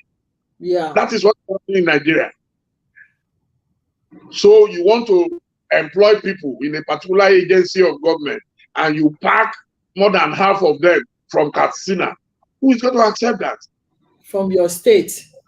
And then you become a leader. You go and exhume dead bodies from wherever you find them because you are looking for your own acolytes and loyalists. You go and exhume those people who have retired long ago, who have no understanding of how life is run in a modern state. You bring them all into power just because you must have your own. For me, it's totally unreasonable and unacceptable. So the agitation for Yoruba nation, for everything is justified. Those who agitate for Biafra nation is justified.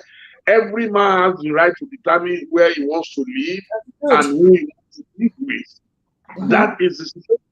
So right now, what we need to do is to continue to allow everybody to live their lives as they want.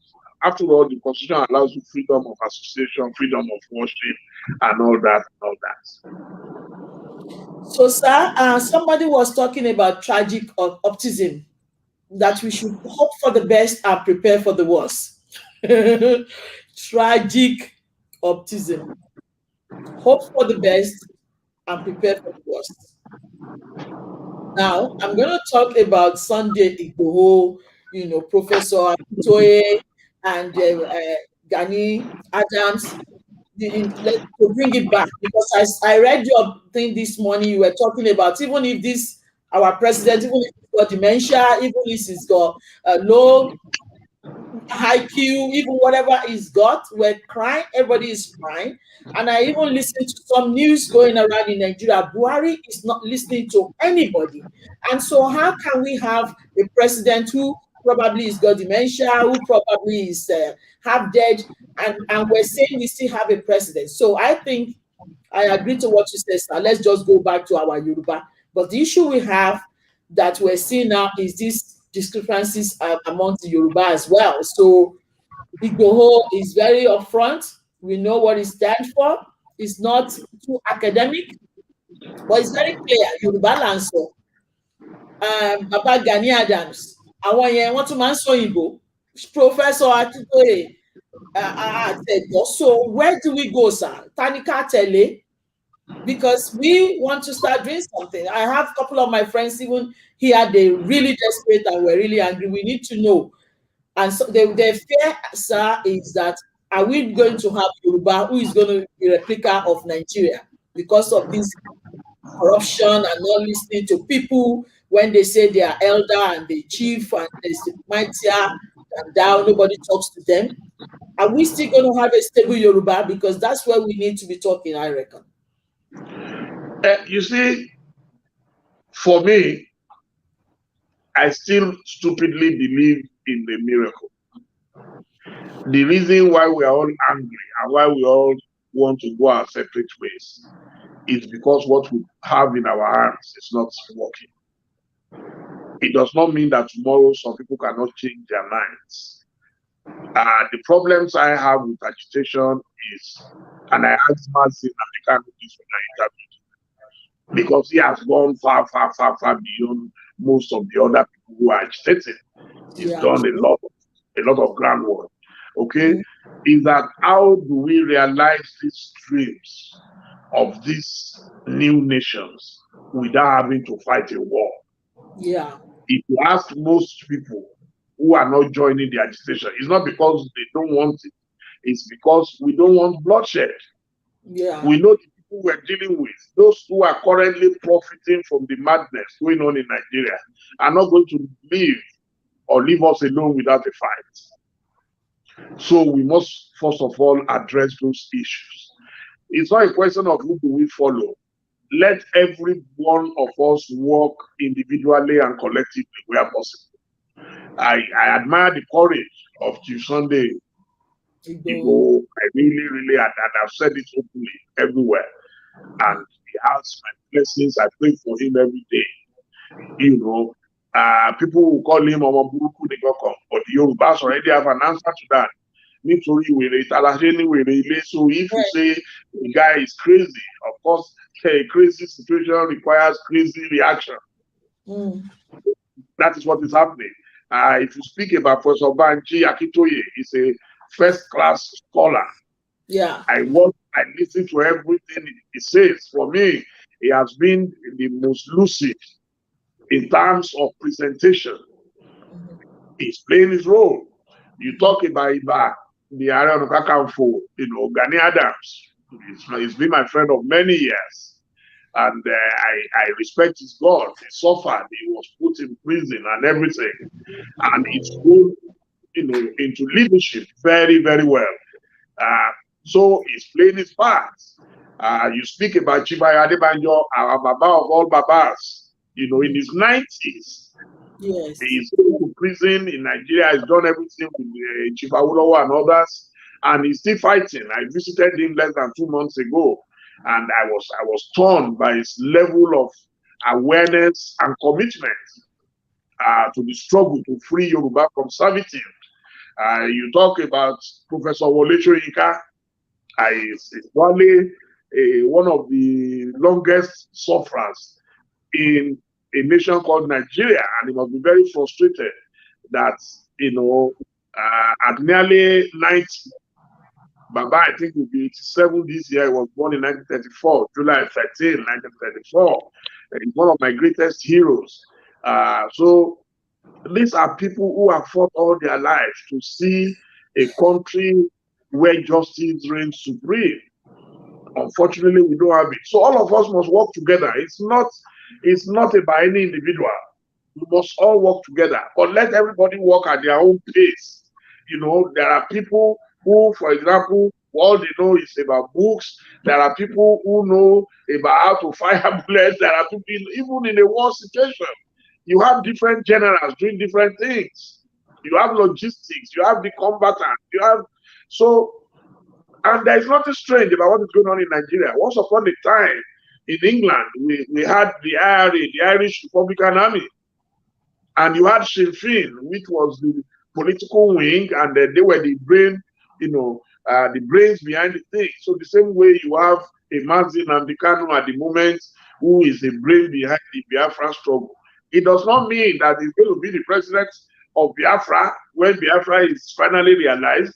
There will still have to be a democratic process in a way. Otherwise, he will start fighting another fight immediately. So it does not mean that if you have a Yoruba nation tomorrow, automatically all the problems will go away. Even within that nation, you will still find some cruel elements who still want to dominate the others. Even within your household or your office, you will have different mafia groups within an organization, not to not talk of a nation.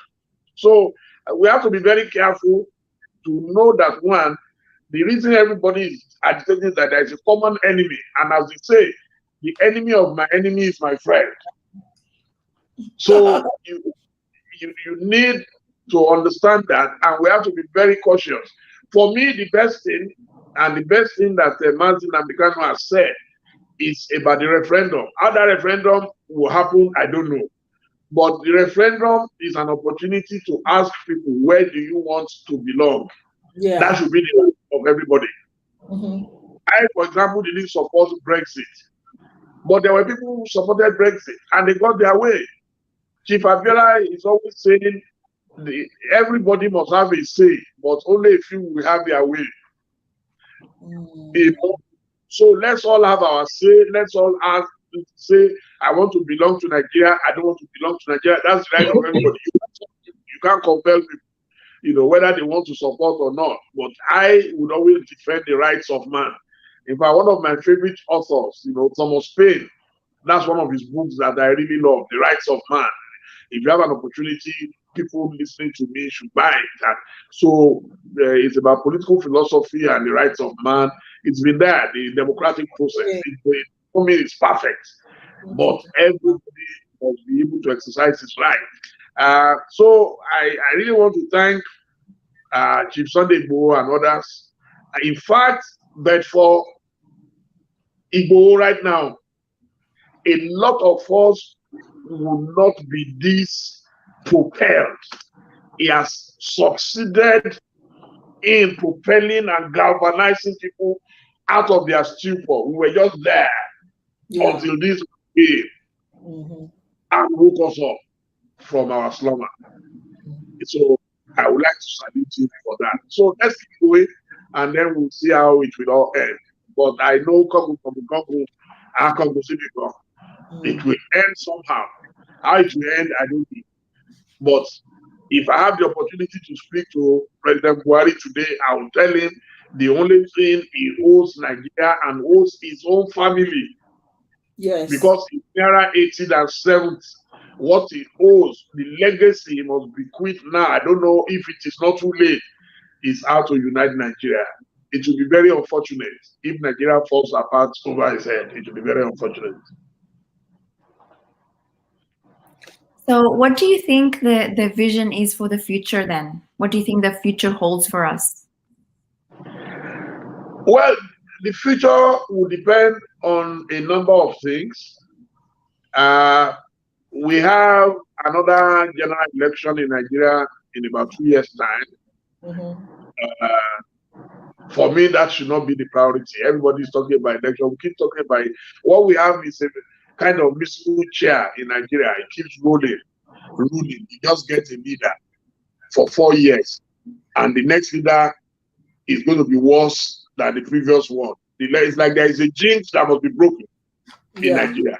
Yes. So for me, number one, we have a huge problem that is keeping us down, apart from talking that Buhari and his men are not doing well, is that even the followers.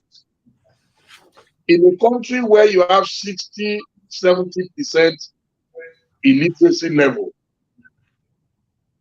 people go to school, but they have half-baked education. So which means ignorance is very prevalent. And it is that ignorance that they are using to enslave everybody. If you go to Kano and you see what we call the Almajiris, you can Google the Almajiris. These are kids. Their parents just give birth to them and abandon them on the streets. They are street kids. I've never seen anywhere with that number of street urchins like Nigeria. They are in their millions, and they use them during election. They are young kids and everything. They just give them a pittance and ask them to go and queue up, to vote. So when I see very brilliant, we have a lot of brilliant people who could have made a difference as leaders in Nigeria, but they're not able to win election. How could they win election? Imagine. You understand? So what it means is that for those of us who are at least above that illiteracy level, we must get more involved. Don't let's leave it in the hands of a few people. It is the job of you and I to ensure that we can educate our people, because in an atmosphere of mass ignorance and abject poverty, the combination of ignorance and poverty can only lead to chaos. There is nothing you can do for as long as the people don't know their right from their left. You cannot change anything. So, but my vision is that we must find a way to hold our leaders in check, especially the leaders from our various regions. Because we're all working at cross purposes at the moment. You have governors who are telling you they don't believe in your agitation. And these governors hold enormous power. I'm not going to kid myself that it's going to be easy to dislodge the people in power right now easily.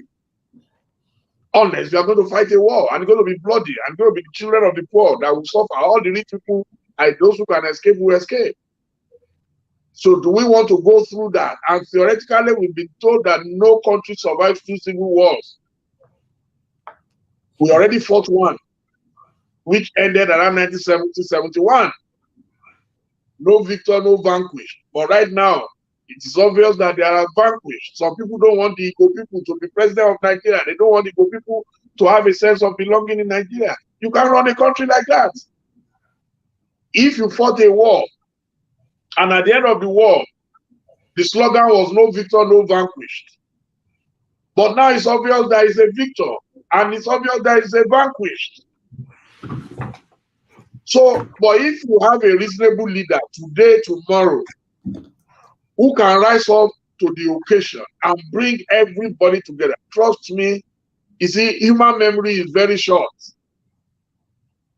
Trust me, Nigeria can change in the next couple of weeks. Look, even under this Buhari government, when he was away in London on medical leave, we had an acting president, the vice president, Professor Yemi Osinbajo, professor of law.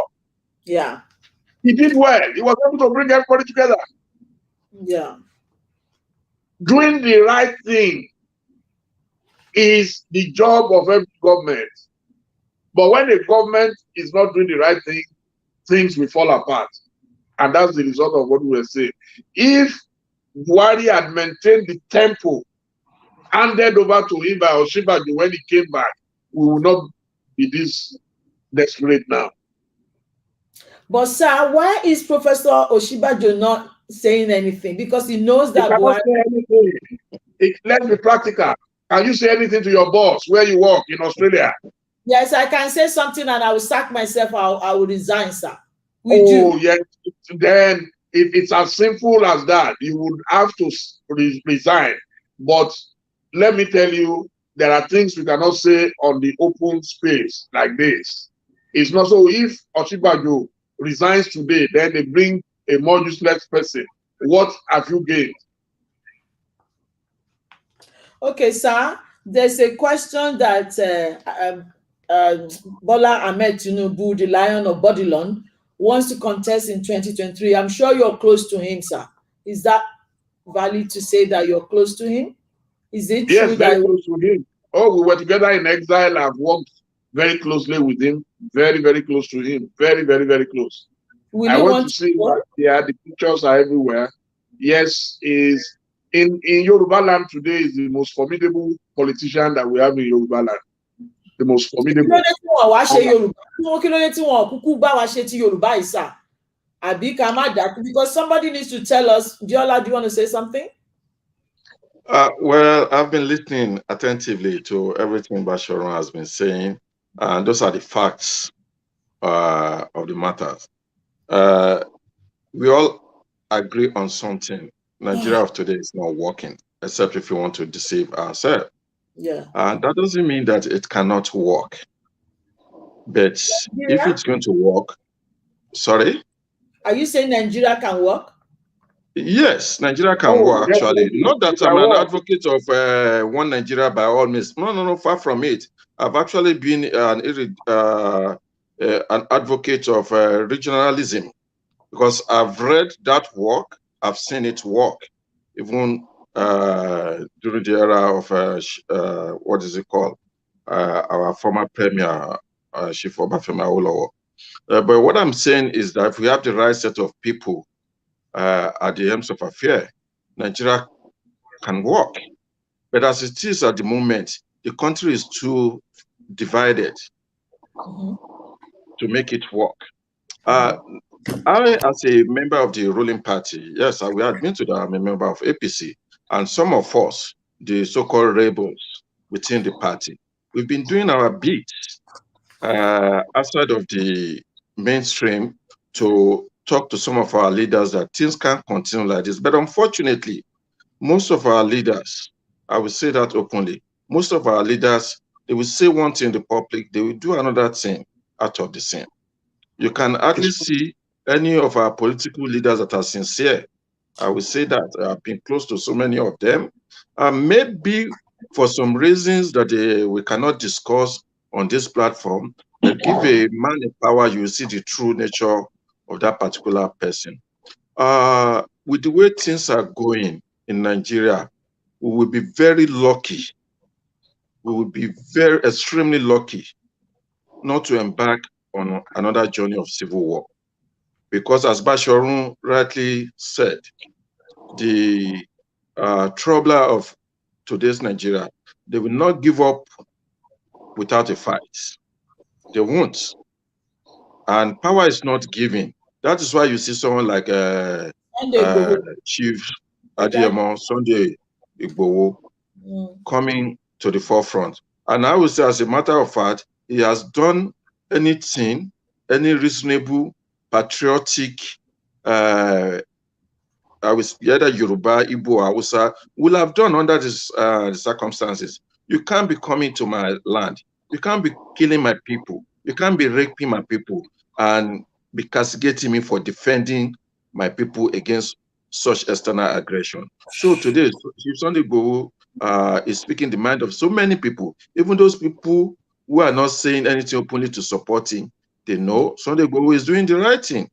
And at some point in time, if the national question is not brought to the front burner and objectively addressed, we are going to descend into a situation whereby, God forbid, we have warlords here. Look at Sierra Leone, look at Liberia. This is how it started. So we have to learn from history. Obviously, in 2014, when we were campaigning, and especially those of us in the ruling party, opposition party then, when we were campaigning, we are looking for someone that will bring the country together, that will arrest the so-called lootings that were going on, bad governance at that point in time. We were determined, a lot of us were in the diaspora were even prepared to move back home. Actually, many actually did. But go and look at those people, the number of those people that relocated back then in 2015, most of them have sneaked back to abroad. They've gone back to their different vocations. That should tell you something. So Nigeria as it is today, it is not working. we cannot kid ourselves. Even our leaders in the ruling party, they know that some of them are mumbling it behind the scene, but they don't have the political will, maybe because of the 2023 upcoming election. I do not know. But what I do know is that we cannot continue like this. Now, this will bring me to the question of the agitation that is going on, especially the Yoruba self-determination groups that are springing up. Some people have said that it's a kind of a dicey situation for the Yoruba nation. One, you don't know whether to wait for your time, which a lot of people are attributing that in 2023, Asiwaju Bola Ahmed Tinubu will probably run for the presidency, and is favored to, if there's anybody in the Southwest now that can be set up that muzzle to contest for such position, to be Asiwaju Bola Ahmed Tinubu. Now, why not wait for your turn? Because since the present one seems to be doing it the way of turn by turn, wait for your turn. So who's turn next? Who's turn? Yeah, of course. But if we are going to have election, the reasonable thing to do is the power will have to come to the South. But don't take it to the bank that is coming to the Southwest. Anything can happen in politics. So the Yoruba nation is at a kind of a point now that they really have to come together, speak at once. If we want to fully pursue the case of self-determination, which, in my own opinion, will have to be done with referendum being put in place. Let people speak. Let everybody have their say, and let majority have their way. If it is the will of the Yoruba people to remain in Nigeria, so be it. And if they so wish to leave the country, I have no problem with that.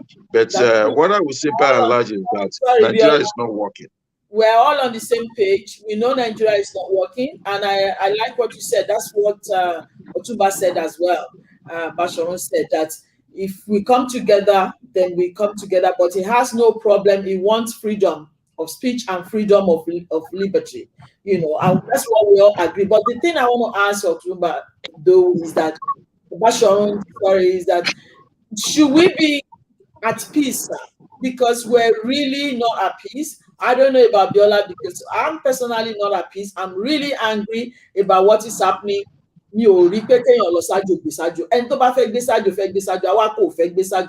we can't go home, ọ̀rọ̀ míì gan kò ṣeé sọ lóyìnbó torí táwọn òyìnbó bá gbọ́ wọ́n á ní pé ìlú wọn gan ò dáa fún wọn. A lè lọ olúwa tá a bá débí àní wọ́n racist àní wọ́n ṣe kíní kan wọ́n ṣe ní ṣe anything nígbà tá a kúkú rí ilé lọ. So sir, I'm just asking the question, do we have to be, I'm sorry I'm asking you this question as if you want to give us the assurance of our living, but the thing is, I know that you know something that you cannot say openly, which is fine, but I just want to ask, should we relax? Should we relax to 2023 or what should we do? Because in 2023, the reason why we're agitated and angry is because we don't know. They said Tinubu should go. They said the vice president is a technocrat, law, is sound mind, is this. So if they're going, relax, because now they're abusing everybody. They are abusing everybody. Let me put it this way. It is impossible to relax under the present situation, even if you want to. You understand? Yes, so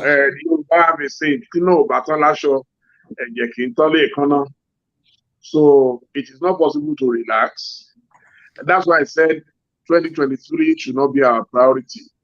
Our priority should be how do we restructure what is on ground right now.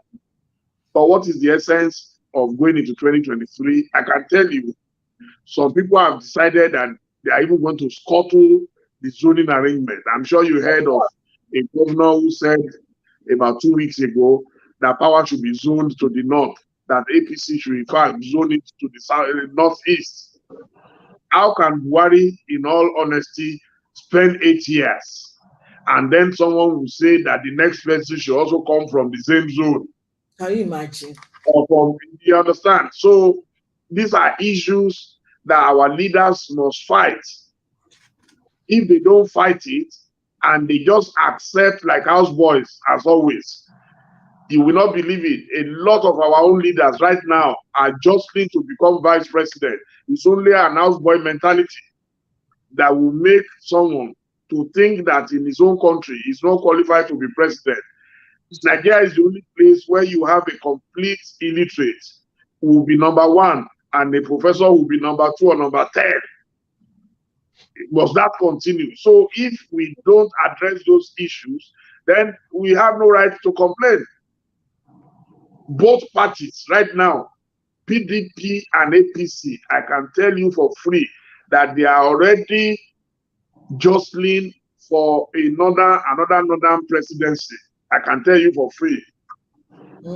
In APC, yes, in APC right now, there are those who want to retain power in the north so that they can continue. They are saying this, they are calling themselves those Buhari can entrust with his legacy.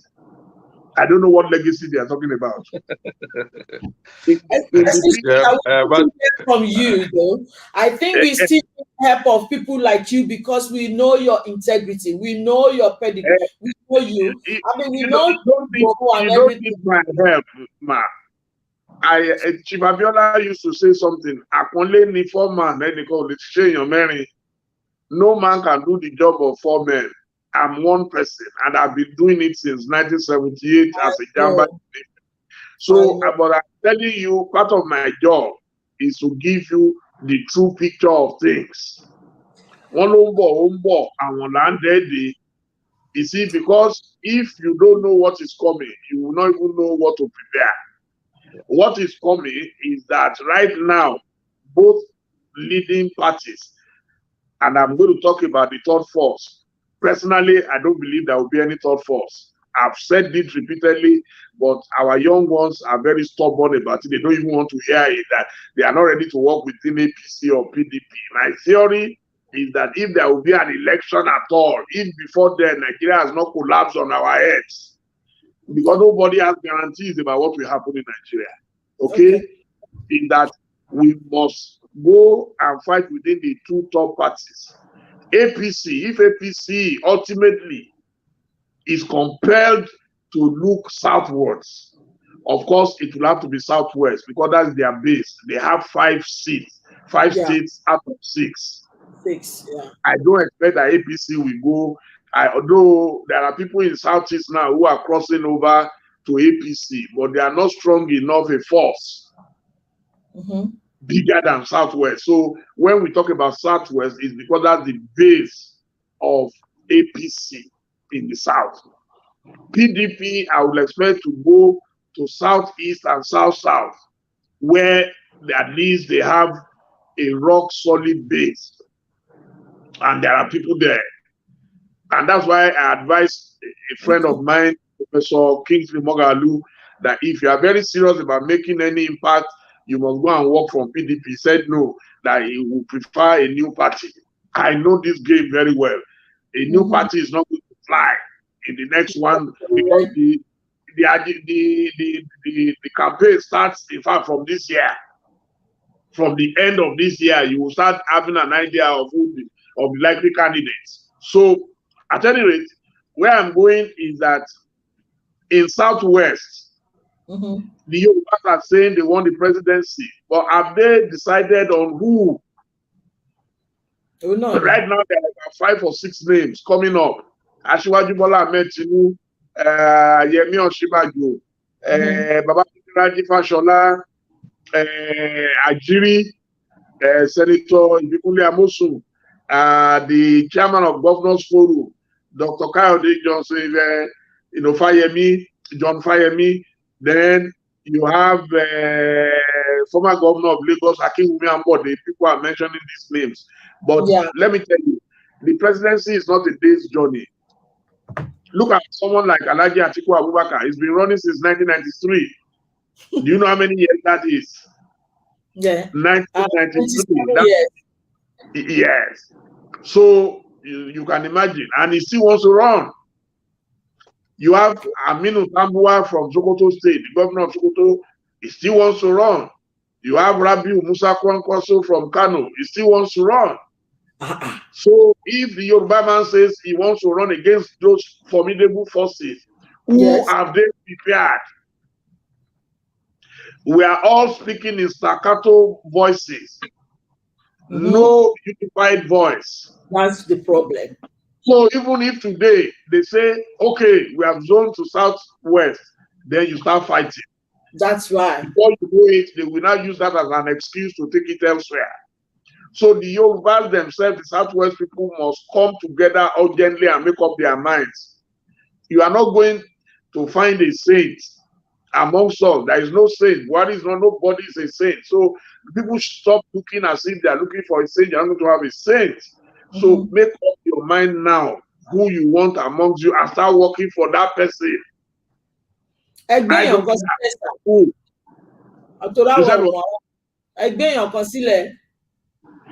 No, I've mentioned the names. So it's up to the Yorubas to come together and decide on who. One person can do it. Okay. We mentioned Tinubu, we mentioned Osinbajo, we mentioned Fashola, we've mentioned Amosu, we've mentioned Ambode, we've mentioned Fayemi, we've mentioned them. They're all committed with their rights. So but let the Yoruba decide on who. Like I said, I don't care who, but let the people decide. You must prepare. One thing you must give to the North is that they always prepare. Yeah, true. Without preparation, there will be no food. If you want to cook soup for your husband, madam, you will go and buy meat. You will prepare it. You will boil it. You will get pepper. You will blend it. Are we preparing anyone or two? Yeah. In the southwest, if they bring this one, you say it's a thief. They bring that one, you say it's a rogue. Everybody is a thief. Everybody is a rogue. So who do you want to put down? Or are you going to import an angel from heaven? I like what you said, sir, because some people, there's a guy, Yinka grandson, you know, his own philosophy is actually, you know, it's actually really bad, because he's saying if people are not originally from Yoruba, we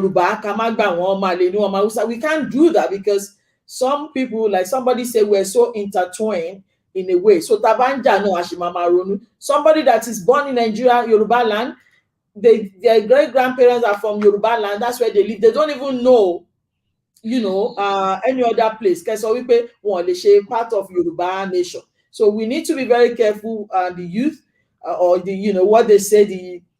Some of us, what we say, we got to be very careful, because to be united is what we want amongst our Yoruba, not to be divided. Come on, put it down. I wish any great grandfather. We're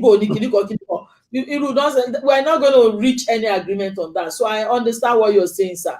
But and those people, you know, they should come together as well. They should do a meeting and put one person down, and the person should start talking and following people like Sunday Igboho and supporting Sunday Igboho somehow. You know, so we all know this is the person that is coming. Like you're right, sir. 2023, we don't know. And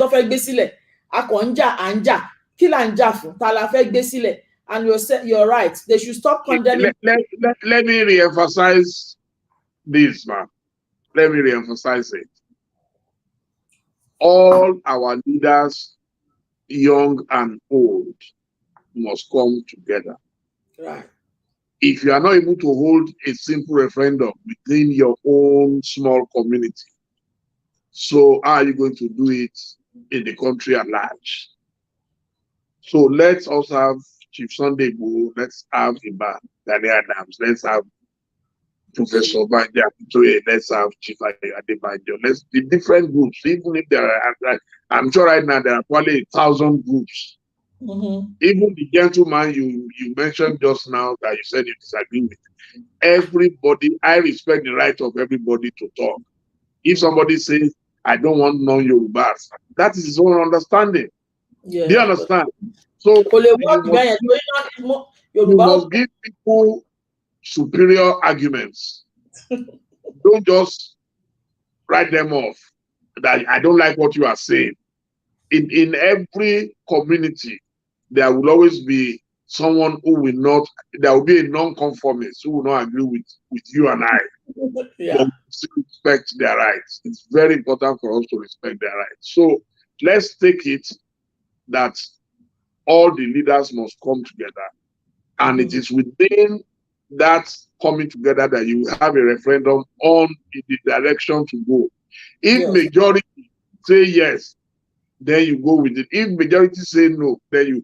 So because except in a military dictatorship, none of us can unilaterally declare anything. True. If, for example, today I stand up and I say I declare a Yoruba nation, and most majority of Yoruba people say no, we're not following Dele Momodu, then my declaration is null and void. Yeah, true. You understand? Chief MK Yes. Abiola declared himself as president at Ekpetedo, but that didn't make him president. I was a part of it. You understand? It's not as simple as that. Yeah. So that's why people must continue to talk. I was happy when I saw Chief Sunday Igboho in Chief Ayadimanjo's house. I was happy when I saw him in Gani Adams' house, because it means there are consultations going on. And that he is smart enough to know that it's not a one-man affair.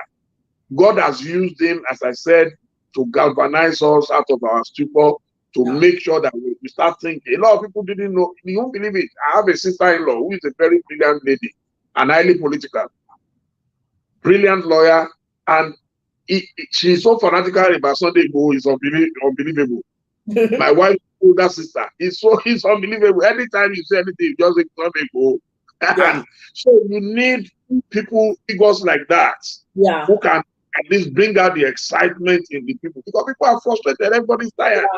I know. But they must all work together. Everybody must come together quickly and, fashion a way forward. That is my own idea. I think very well. Over 2 hours. Hey. No, 2 hours, sir. I have a question. I think there's a question, Mufeka. They'll probably do the same to Tinubu that they did to MKO. There's a plan to bring anything to the South. I can tell you much. Okay. Somebody is, that's my husband, is agreeing with what you're saying. This, Akelisa said, Yoruba nation, Biafra Republic, etc. is the way forward. Is that the way forward? Nigeria is dead, a failed state already. How do you resuscitate a dead horse? You said your husband disagrees with what aspect of? No, he agreed with you, sir. He agreed with you. Yeah. Okay, because I wanted to explain. If anything that is not clear, I like to clarify. No, he agreed with you. And he says everything rises and falls on the leadership. We know that. But, sir, I think I'm going to have to let you go today. But there are things that I had a look at.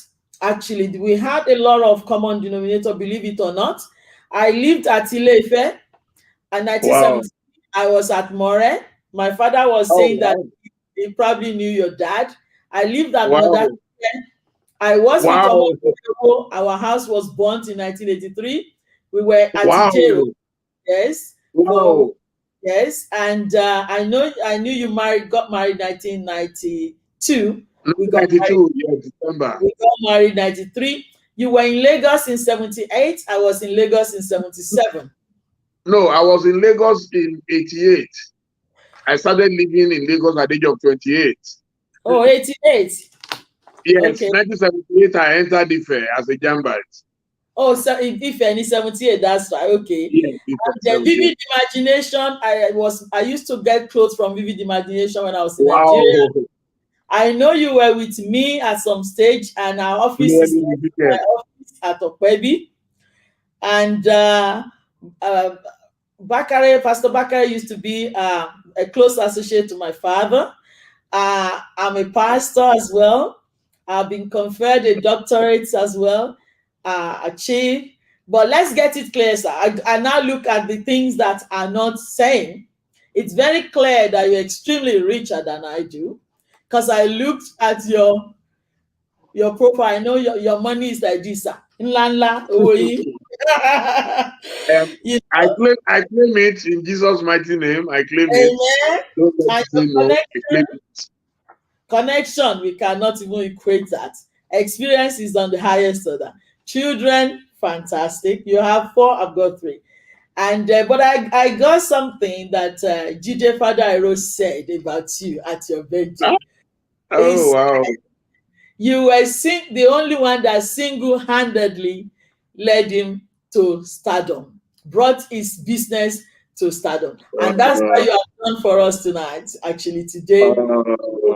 Brought us to stardom. Some people were saying he's not going to come. He's not going to come, but you came. So on behalf of all of us, I just really just want to say thank you, sir. You are true and true, a gentleman, a godly man, a fantastic man, a man that brings all people up, and it doesn't matter whether they low or high.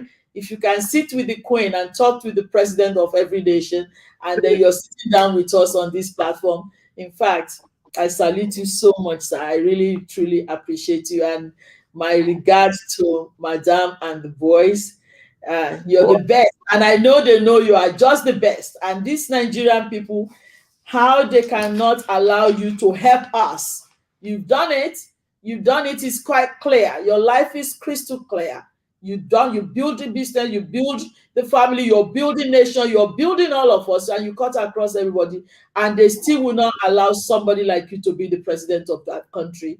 If they could treat your daddy Abiola like that, I'm not surprised what they did to you. So, but my heart bleeds. You can see I'm very, very Yoruba and Nigerian as it gets.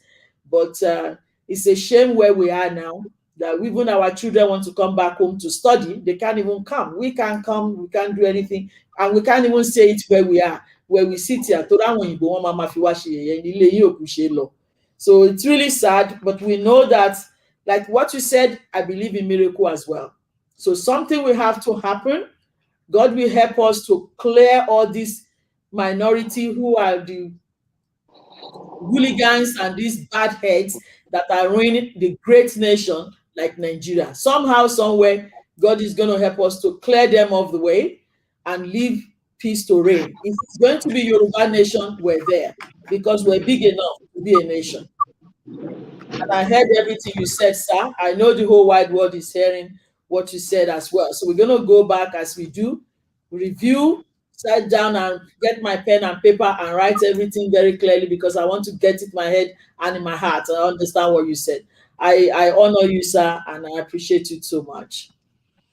Well, let me thank you and your colleague and your dear beloved husband, your family, for this great opportunity. Yes, I am very, very elated and I'm very grateful.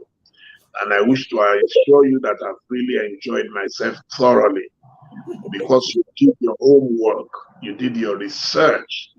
There is nothing as beautiful as being interviewed by someone who already knows so much about you, so they know what to ask. There is no question you have asked today that is not pertinent. The way you've honored me, God will honor you. Amen, sir. And congratulations. I think you just had another grandchild. Yes, sir. My God-fed child.